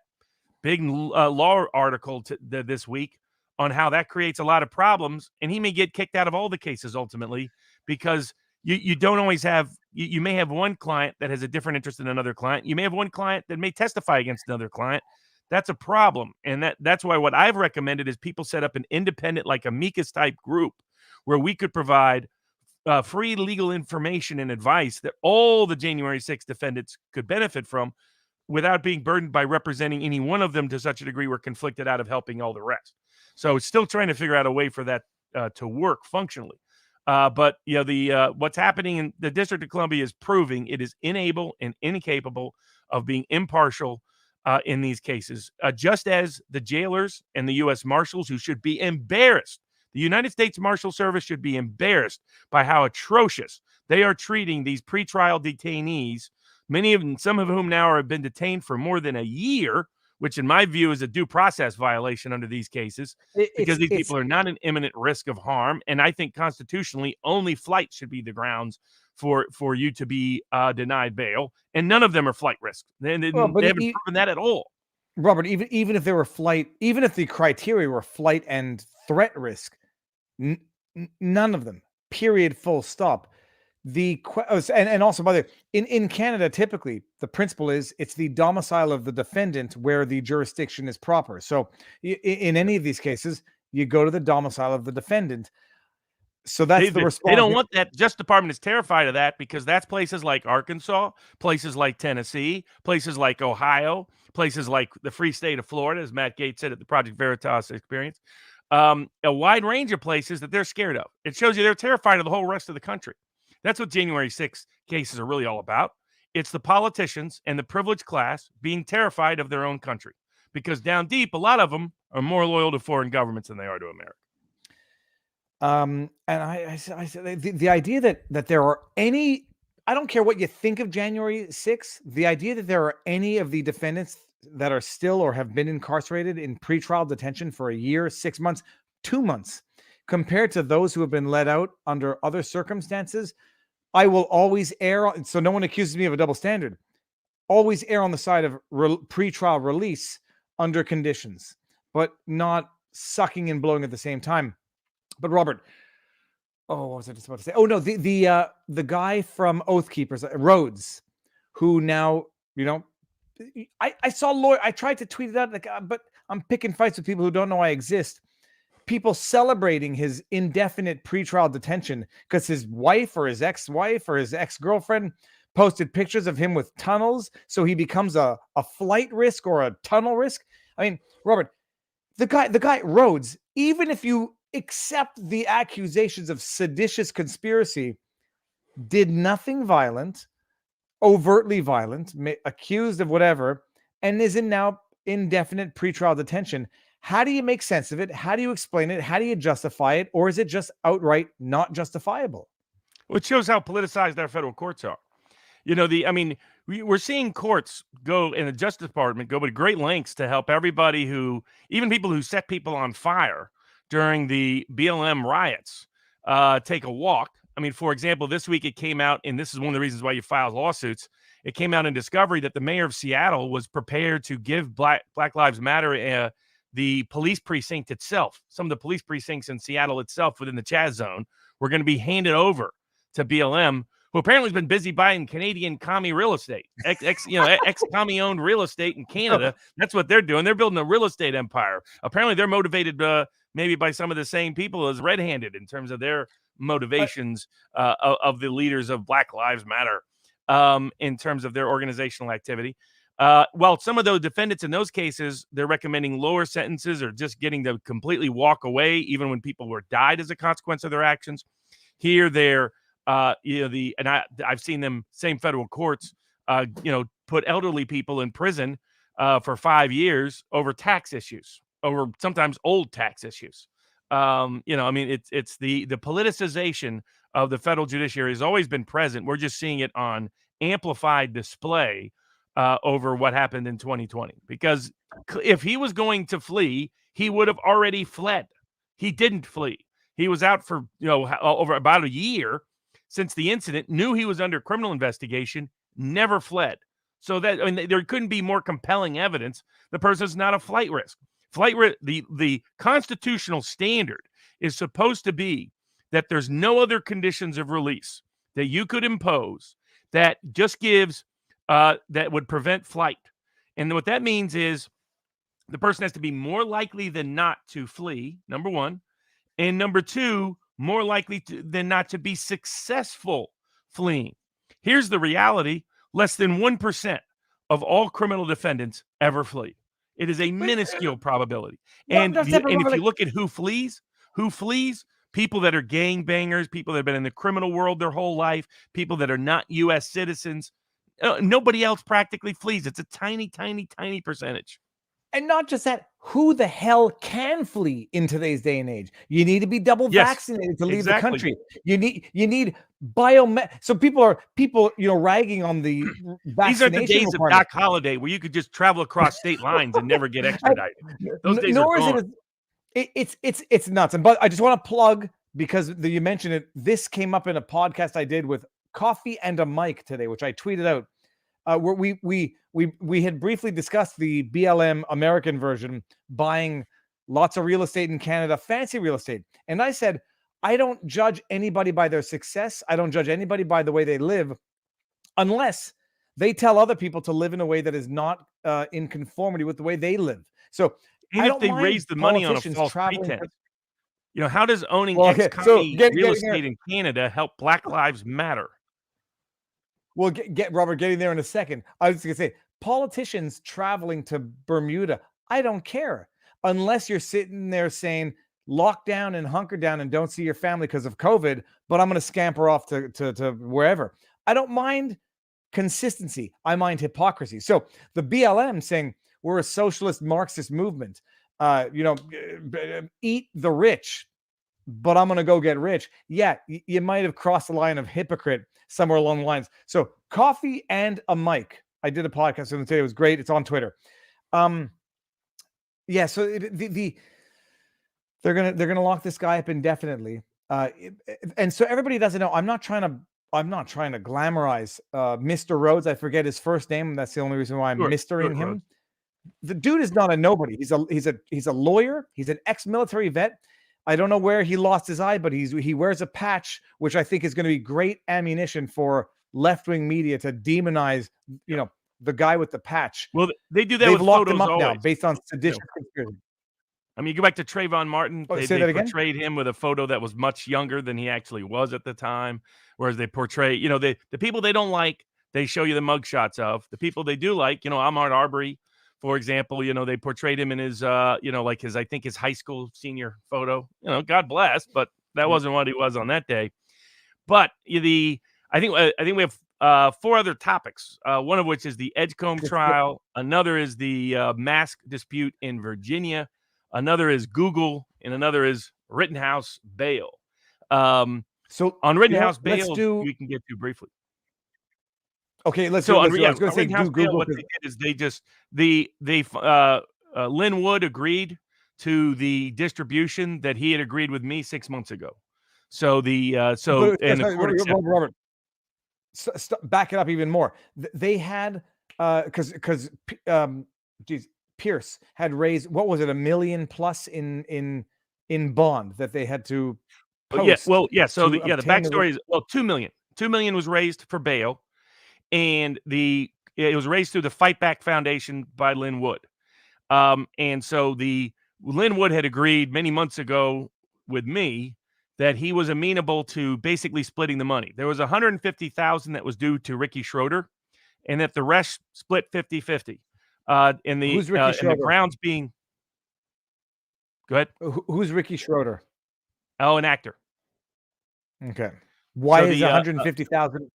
Why is he contributed 150,000 towards bail on the grounds that it would be paid back to him if bail was exonerated. Okay, so he had to get that. They had to give that money always had to go back. So the question was the remainder, about 1.85 million. And what Lynn Wood had agreed with me was he would agree to split it 50-50 if there was grounds to do so, and he was amenable to that from day one. So they came back to that settlement, and Lynn Wood, to his credit, kept his word. So $925,000 went back to the Fight Back Foundation, and $925,000 went to a trust for Kyle's benefit in terms of securing legal expenses, securing security and safety costs, making sure he can continue to function while he's the continuous target of harassment. While that harassment has gone down, it has not been completely eliminated. It still occurs, still happens. There's still crazy people out there that misconstrue and misunderstand the kid. But so that was a good settlement. And then somebody that one of the concerns I had raised way back was that John Pierce owed a lot of money to a lot of people, and that made it dangerous for him to be involved in the case, period, and definitely be anywhere near fundraising. While John Pierce, to his credit, withdrew any request for any of the funds to come to him, but that took forever to get him to be frank. I had to harass Tim Pool, no less, to help motivate Johnny Boy. But, Cassandra Fairbanks, I think, has still blocked me on Twitter because I was critical of, her promotion of John Pierce at the time. But to his credit, he finally withdrew. But that turned out Johnny Boy owed a bunch of litigation-related debts, and those companies appeared, and they were like, where one of them did, they're like, no, this money belongs with us. And this was the risk of having John Pierce anywhere near any case concerning John Pierce. But the court, some people were saying if Biden wanted to put a really no-nonsense judge on the bench, he should put Judge Schroeder on the Supreme Court. Oh, that's the other topic we have to briefly discuss. But I'm going to bring this up. Edward Langer says, Viva, let Barnes finish his point. You're starting to be rude. Edward, I know you like Barnes more than me. I remember your comments, and I don't hold it against you. But I will interrupt Barnes where I think it's necessary for the crowd to understand what's going on. And Edward, seriously, jokes aside, thank you for coming back because I haven't seen you in a while. But Robert, so I want people to appreciate this. In Canada, we can't even take money into our lawyer bank account if it's an advance on legal fees, specifically because our bank account can get seized by creditors. And if we have trust monies, which is an advance on legal fees, it's not ours. So it has to go into a trust account. You don't have this requirement in the States. No, we do. We absolutely do.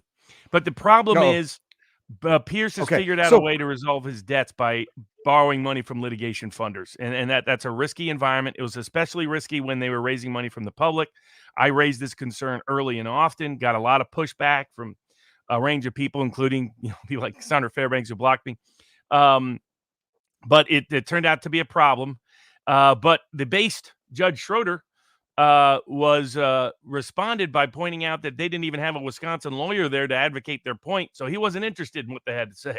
So he just threw them out, and the deal that protects Kyle's immediate security future was preserved and protected. And I helped negotiate that 6 months ago. So I was glad to see, and credit to Lynn Wood for keeping his word on that, because legally, Lynn Wood was in the right. Legally, he had the stronger legal position. I didn't think he was morally in the right, but legally, he had the stronger position in terms of Wisconsin law. It generally authorizes the money to return to the person who put it in, and the Fight Back Foundation is the one that produced it. And I had worked extensively negotiating with Wood's people to come to a better solution that could protect Kyle's needs, which was the original intention of those donors. And to his credit, he kept his word, even after there'd been a lot of criticism focused on him that politically I thought was unnecessary, but that ship has sailed. But credit to Lynn Wood for doing it, and it was good for Kyle to get that bail granted. Now, in terms of speaking of people who got caught red-handed, Google got caught red-handed twice this past week. First, the state of Arizona that filed suit on the grounds that Google's and then DC followed suit after Arizona won in state court in Arizona. And what the suit is based on is the fact that Google's entire model is based on tracking you and surveilling you on a constant, continuous basis, much like Facebook, much like the others. With an addition, and I shall interrupt you, Robert.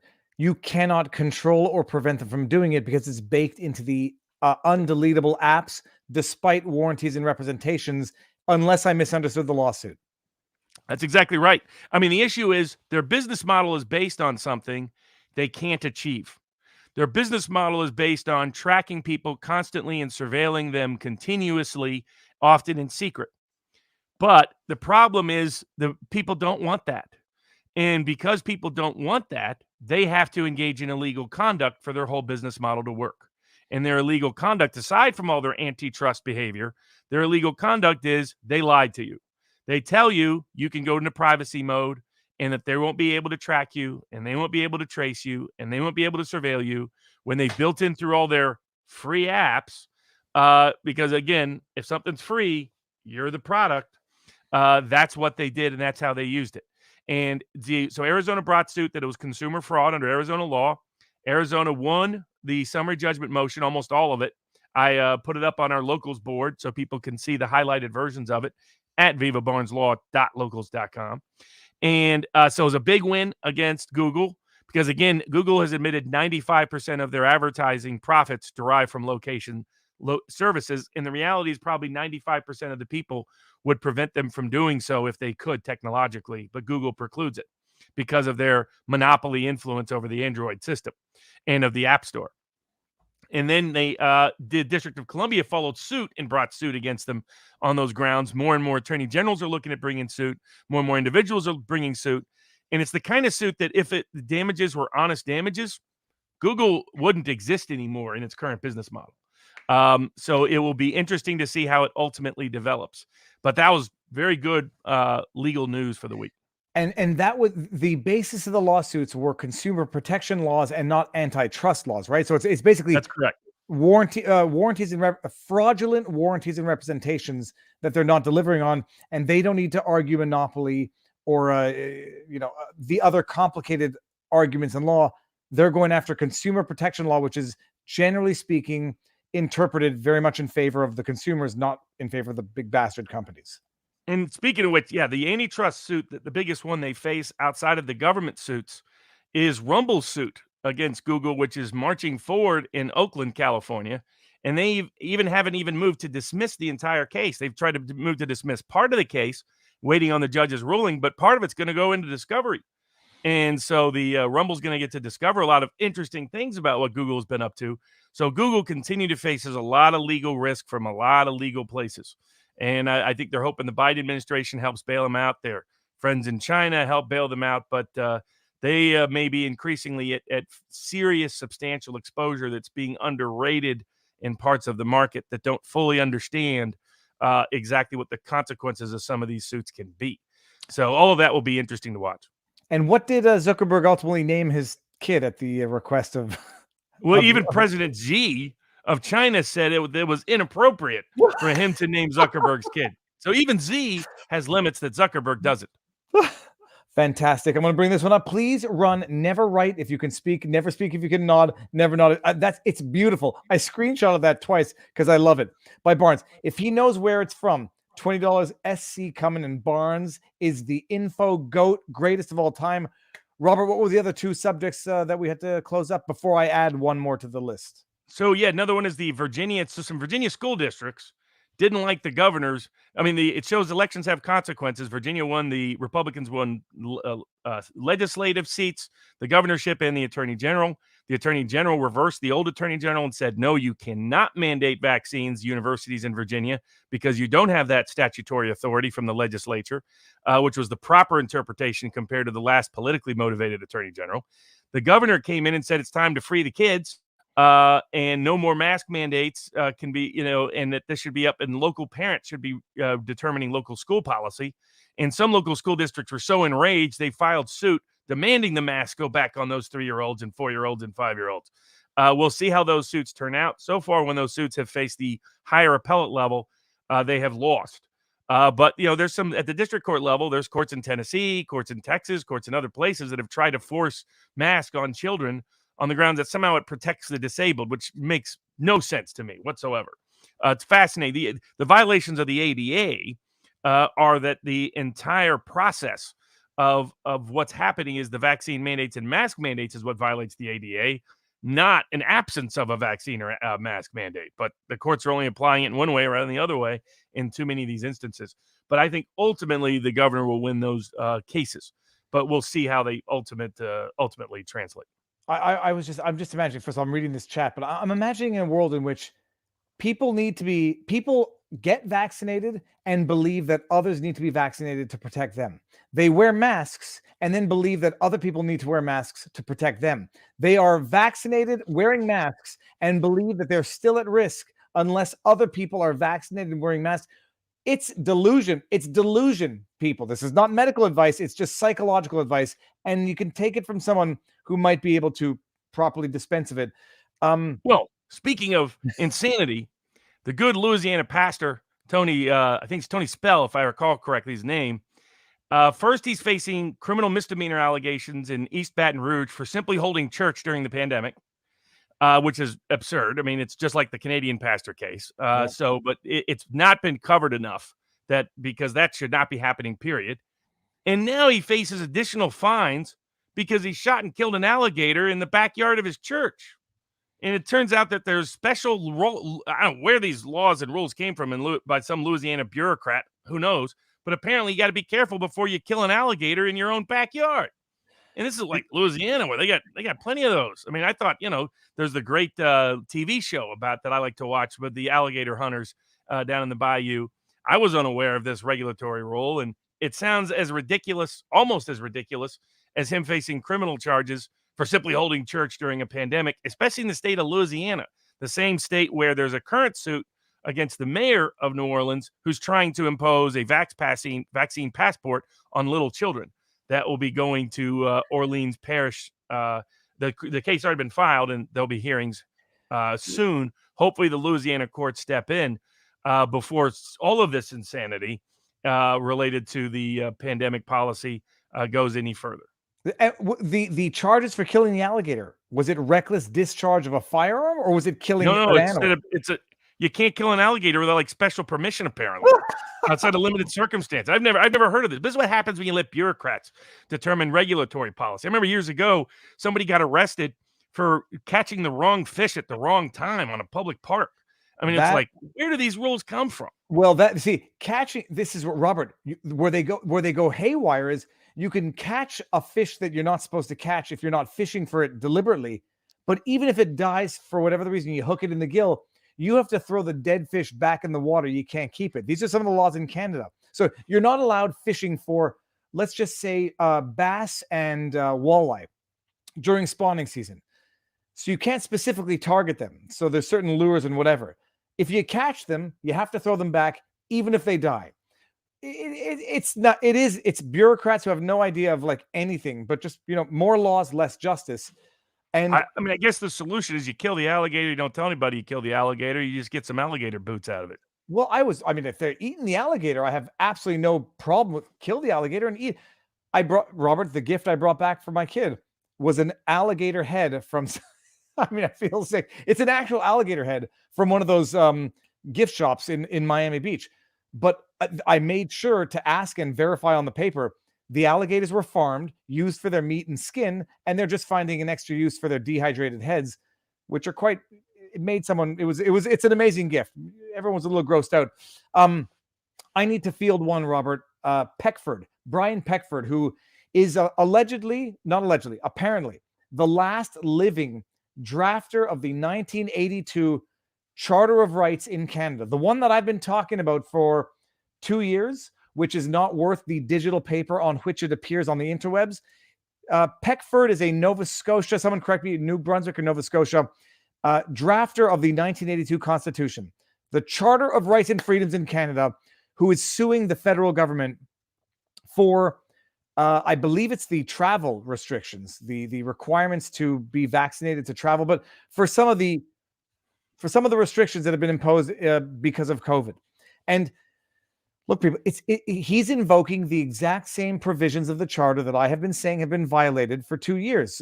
Mobility rights, enjoyment of property. There's any number of them between Article 2 and Article 7. And he will be taken seriously by courts. People say, Viva, why aren't you suing? It's not to be denigrating or to be modest or to be lazy. I am not an asset in front of court as a plaintiff. I would be a liability. I'm not an asset in front of court as a lawyer. I would be a liability because I have a social media presence and I've said things that if I get in front of a judge, they will look at me with the same stink eye they might look at a January 6th individual. Peckford, who is one of the original drafters, the last living drafter of the 1982 Constitution, has a little more clout and respect, like it or leave it, in front of the court. He's filed suit. What do I think of the suit? It should succeed on the merits because what they've been doing for the last 2 years has been entirely unconstitutional and wholly unscientific. But you got to get to the hearing on the merits. I don't think, from what I understand of the lawsuit, they've made the mistake of going for an injunction, which has a higher threshold of evidence. We've seen it, Robert.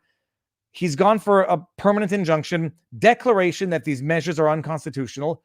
They should succeed on the merits, especially because by the time it gets around to a hearing on the merits, this urgency, this crisis will probably be declared over if it's following the tangent that it's been on right now. So it's inspiring, it's encouraging, but people have to appreciate assets and liabilities in life and in court.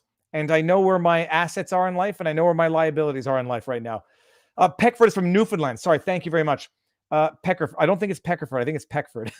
It's from Newfoundland. Maritime province. Saying that what they're doing is unscientific and unconstitutional, and it cannot be justified. Godspeed, because I think he should win, and if all things go well, he will win. Robert?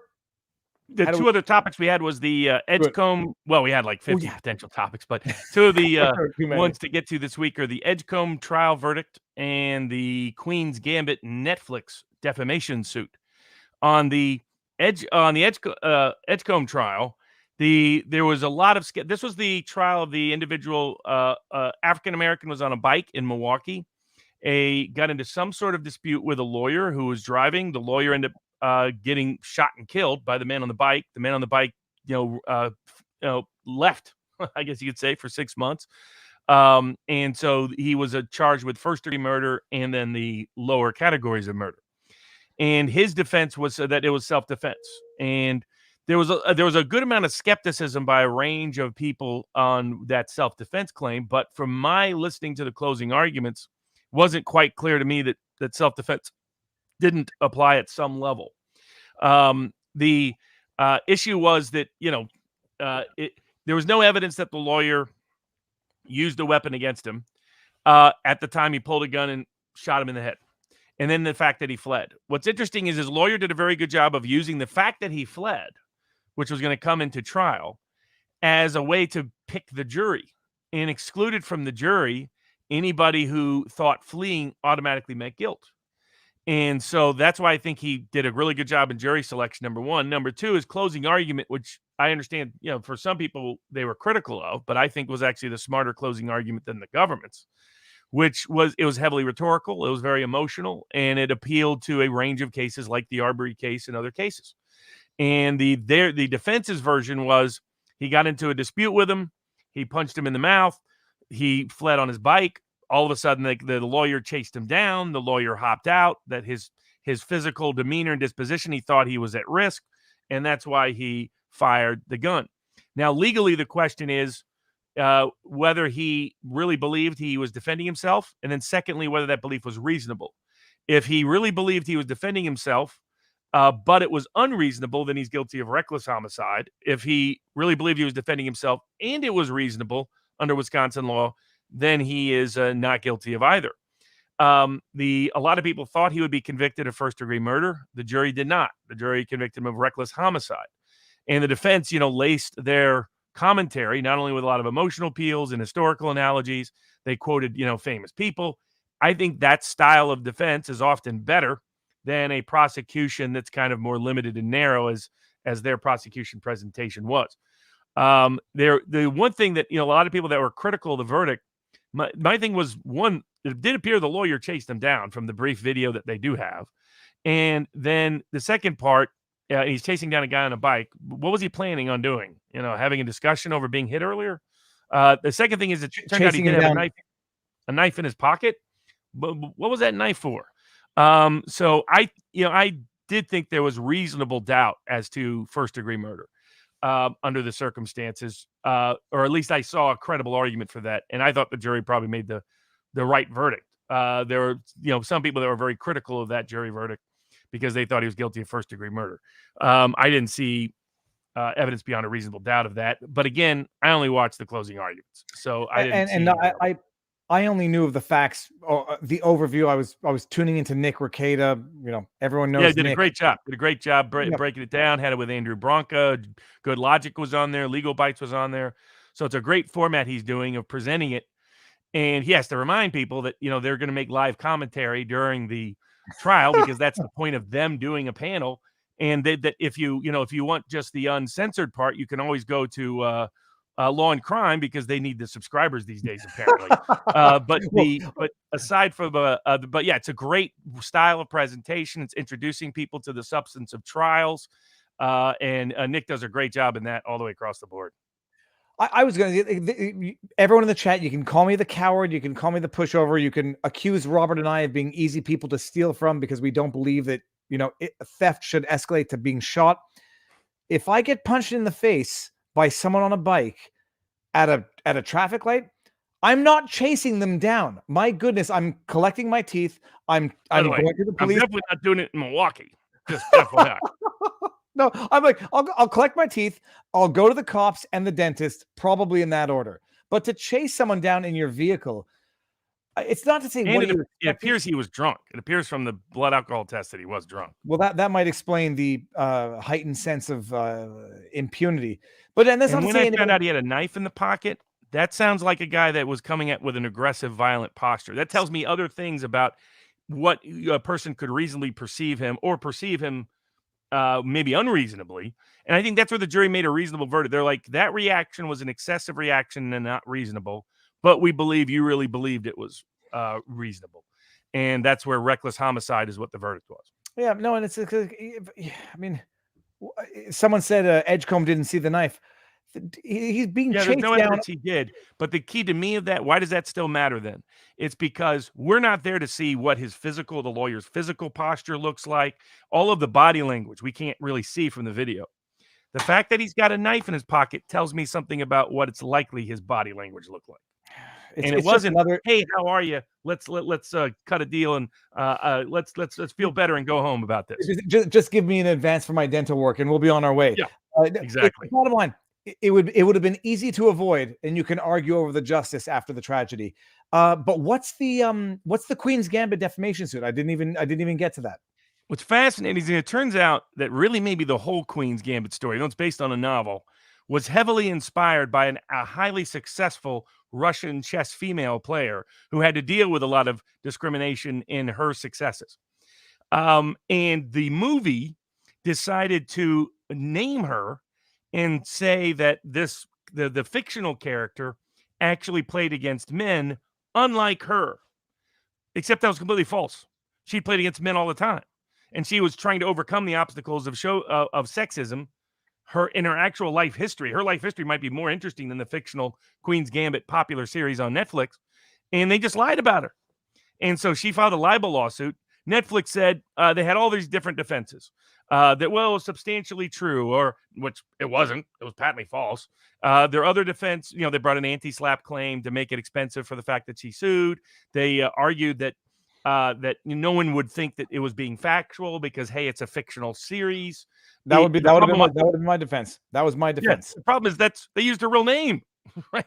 If you do a fictional show that uses real people's names, then and it's not coincidental that you're using their names, and there's no question it wasn't coincidental that they used her name, because she was an actual historical person who had in fact played against men, and they said she hadn't.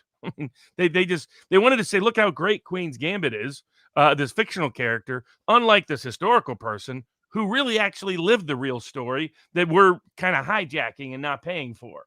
Arguably she could have had additional arguments, but she was just because she's like, they lied about me in the film, and they did lie about her in the film. None of their defenses flew, and the judge recognized that. He's like, these defenses don't fly. Yeah. If you do a fictional movie but recognize a real person in the middle of it, that's a clear reference to a historical fact, because a lot of fictional films borrow from historical fact to authenticate their fictional film, in the sense of making it accurate historically, of being something that's believable and trustworthy, and that's what they did.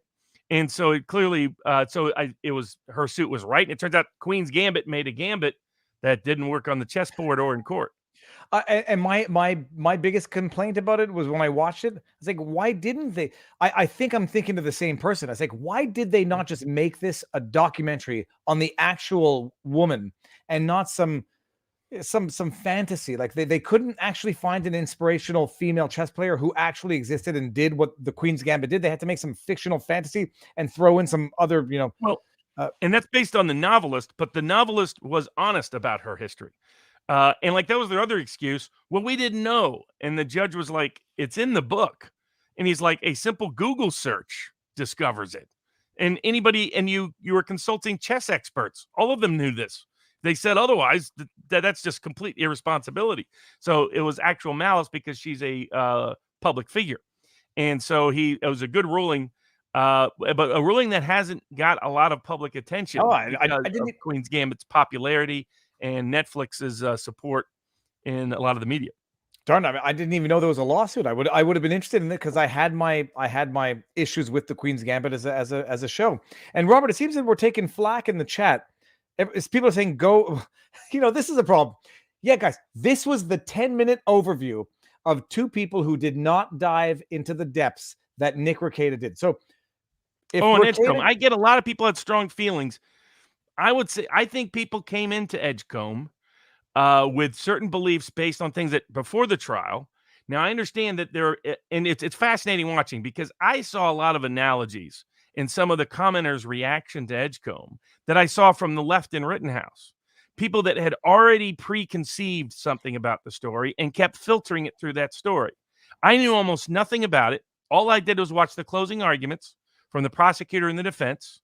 And I was like, there's a pretty good self-defense claim here on first degree based on the presentation. And if the defendant did a really bad job on the stand, well, the prosecutor did an awful job of presenting that in close. And so some of it was stylistically, I think, from a jury. As I've always said, cases are won or lost at jury selection. The defense lawyer even mentioned during jury it showed you how important it was in closing argument that when they had selected him, they had said, hey, flight doesn't always equal guilt. And by the way, it doesn't. I agree with that entirely. People flee for a lot of reasons. Yes. And it was smart to tap into the cultural experience and to tap into the Arbery case. That's just smart defense work. You might disagree with the analogies, but that's just smart defense work. giving an explanation for why. I think the key thing was there are people who perceived, at least according to the defense lawyer, this defendant as someone who didn't have a bad history otherwise. So that, I think, filtered things. Second thing, if all you do is watch that video, you see a guy on a little bike and all of a sudden a car pull up right behind him and somebody hop out.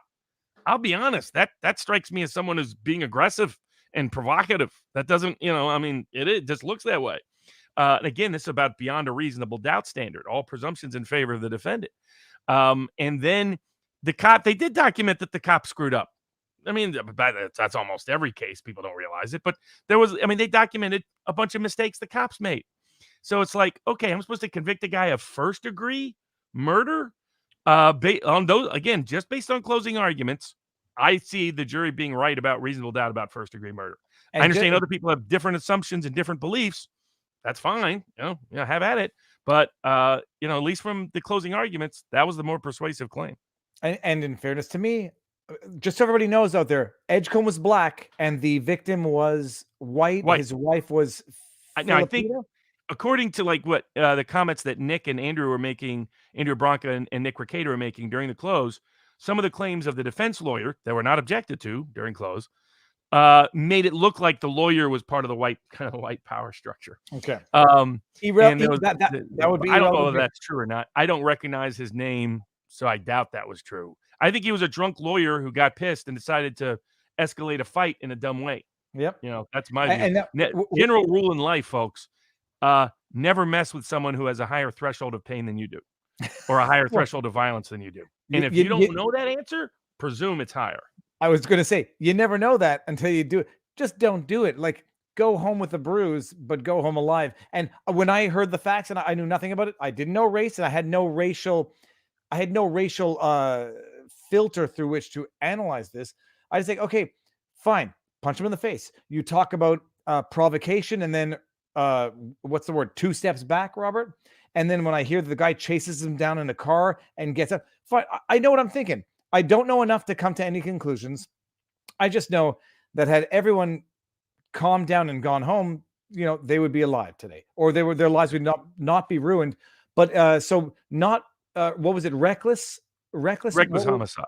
So what does that carry for a maximum charge? They believed he faced first degree murder.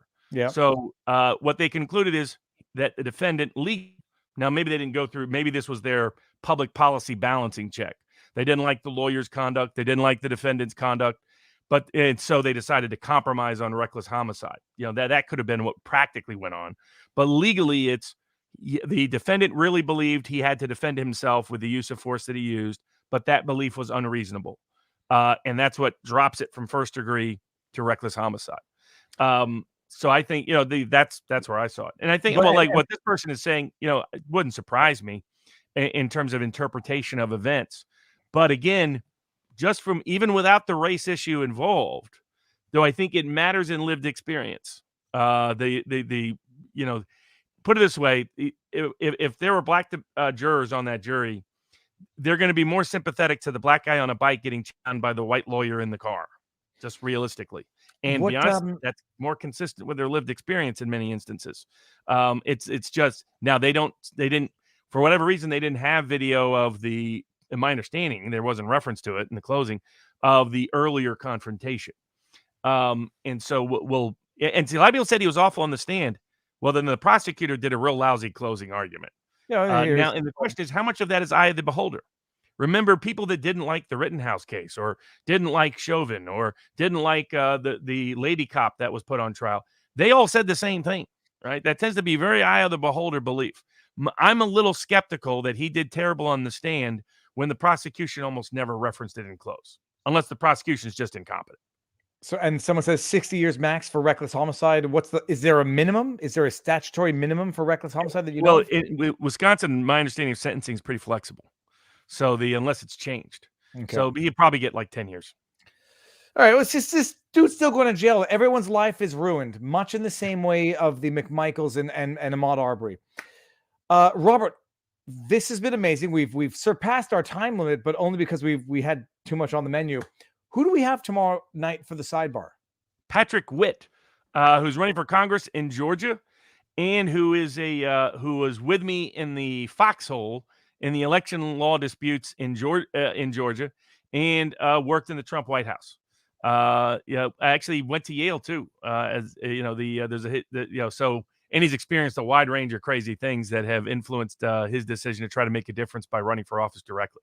So we'll have him on, and then in the coming weeks, we may have the Duran on to discuss Iran. They had a very good video not only on Ukraine but on Trudeau, the despicable nature of his speech that he gave. They called it the second deplorable speech, which I thought was a good analogy. It'd be fun to have them back on, and then there's a bunch of other people we have invites to that we'll see. Yeah, Matt Gaetz, Marjorie Taylor Greene. Oh, I'm sorry, and not to commit someone who's not here, but I believe Jenna Ellis would be interested in coming on here, and I will be going on Jenna Ellis. So we've got a full lineup coming up tomorrow. People, let me just get this chat out. I'm going to be in Ottawa tomorrow. I might, Robert. I mean, this is where I have to figure things out. I might be getting the interview with two doctors. Sorry, go for it. I would say briefly, yes, Breyer retired. Look for the judge. Breyer has not on the schedule that he wanted, but he retired. And Biden has said he'll only pick someone based on their race and their gender. They have to be an African-American female. Look for it to be the judge from South Carolina, the district court judge from South Carolina that Lindsey Graham went out and promoted today, basically admitting he will vote for out of the gate. And that gives him that gives Biden the 51st vote that he needs. That South Carolina district court judge is part of the, protected by the Jim Clyburn political machine, which has a lot of power in South Carolina. And so look for her to probably be the Supreme Court nominee from the Biden administration. I'll get into greater detail probably on our locals board about her political history. I have about a dozen hush episodes coming this month in February to catch up a little bit behind. And we'll be doing some bourbon with Barnes, and I'll be posting information about the vaccine mandates, including some of the medical scientific issues, debate related thereto, exclusively at the vivabarneslaw.locals.com. And I might try to do a locals. I'm going to do more locals exclusive live streams, like maybe once a week. I can't keep up with your pace, Robert. Tomorrow, I may have to try to figure things out so we can have a free discussion with a couple of the doctors who might do some quick interviews. We'll see how we do it. Kamala Harris. What are the odds on Kamala Harris being a Supreme Court justice, Robert? Okay. 0. God, fine. End it for once and for all. Because, okay, amazing. Tomorrow night, people. Tomorrow night during the day, I will be in Ottawa live streaming with my 5 battery packs.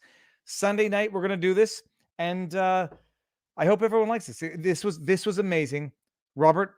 It was fantastic. We had breakfast together on Sunday in Miami. What was the place called? Havana 1957. Havana 1957. It's a local chain that produces food and drinks consistent with Havana in 1957. But I went to Miami for the mojitos in Miami, but it was good. The Project Veritas experience was fun too. I did not have drinks for breakfast. I had a coffee and I had a lot of meat with eggs. It was delicious. It was a version of a Cuban coffee that you had. Yeah, it was delicious. And one day, people, we'll see. All right, tomorrow, everyone, just stay tuned. Tomorrow, 10 o'clock in the morning, War Room. Jack Posobiec is filling in for Steve Bannon. I'm going to be on for 12 minutes, and then I am marching up to the Capitol Hill, Parliament Hill. I'm in trouble now. Parliament tomorrow, all day live stream, and then a live stream tomorrow night with Robert with the sidebar. People, see you tomorrow. Robert, stick around. We'll say our proper goodbyes. Peace out, peeps.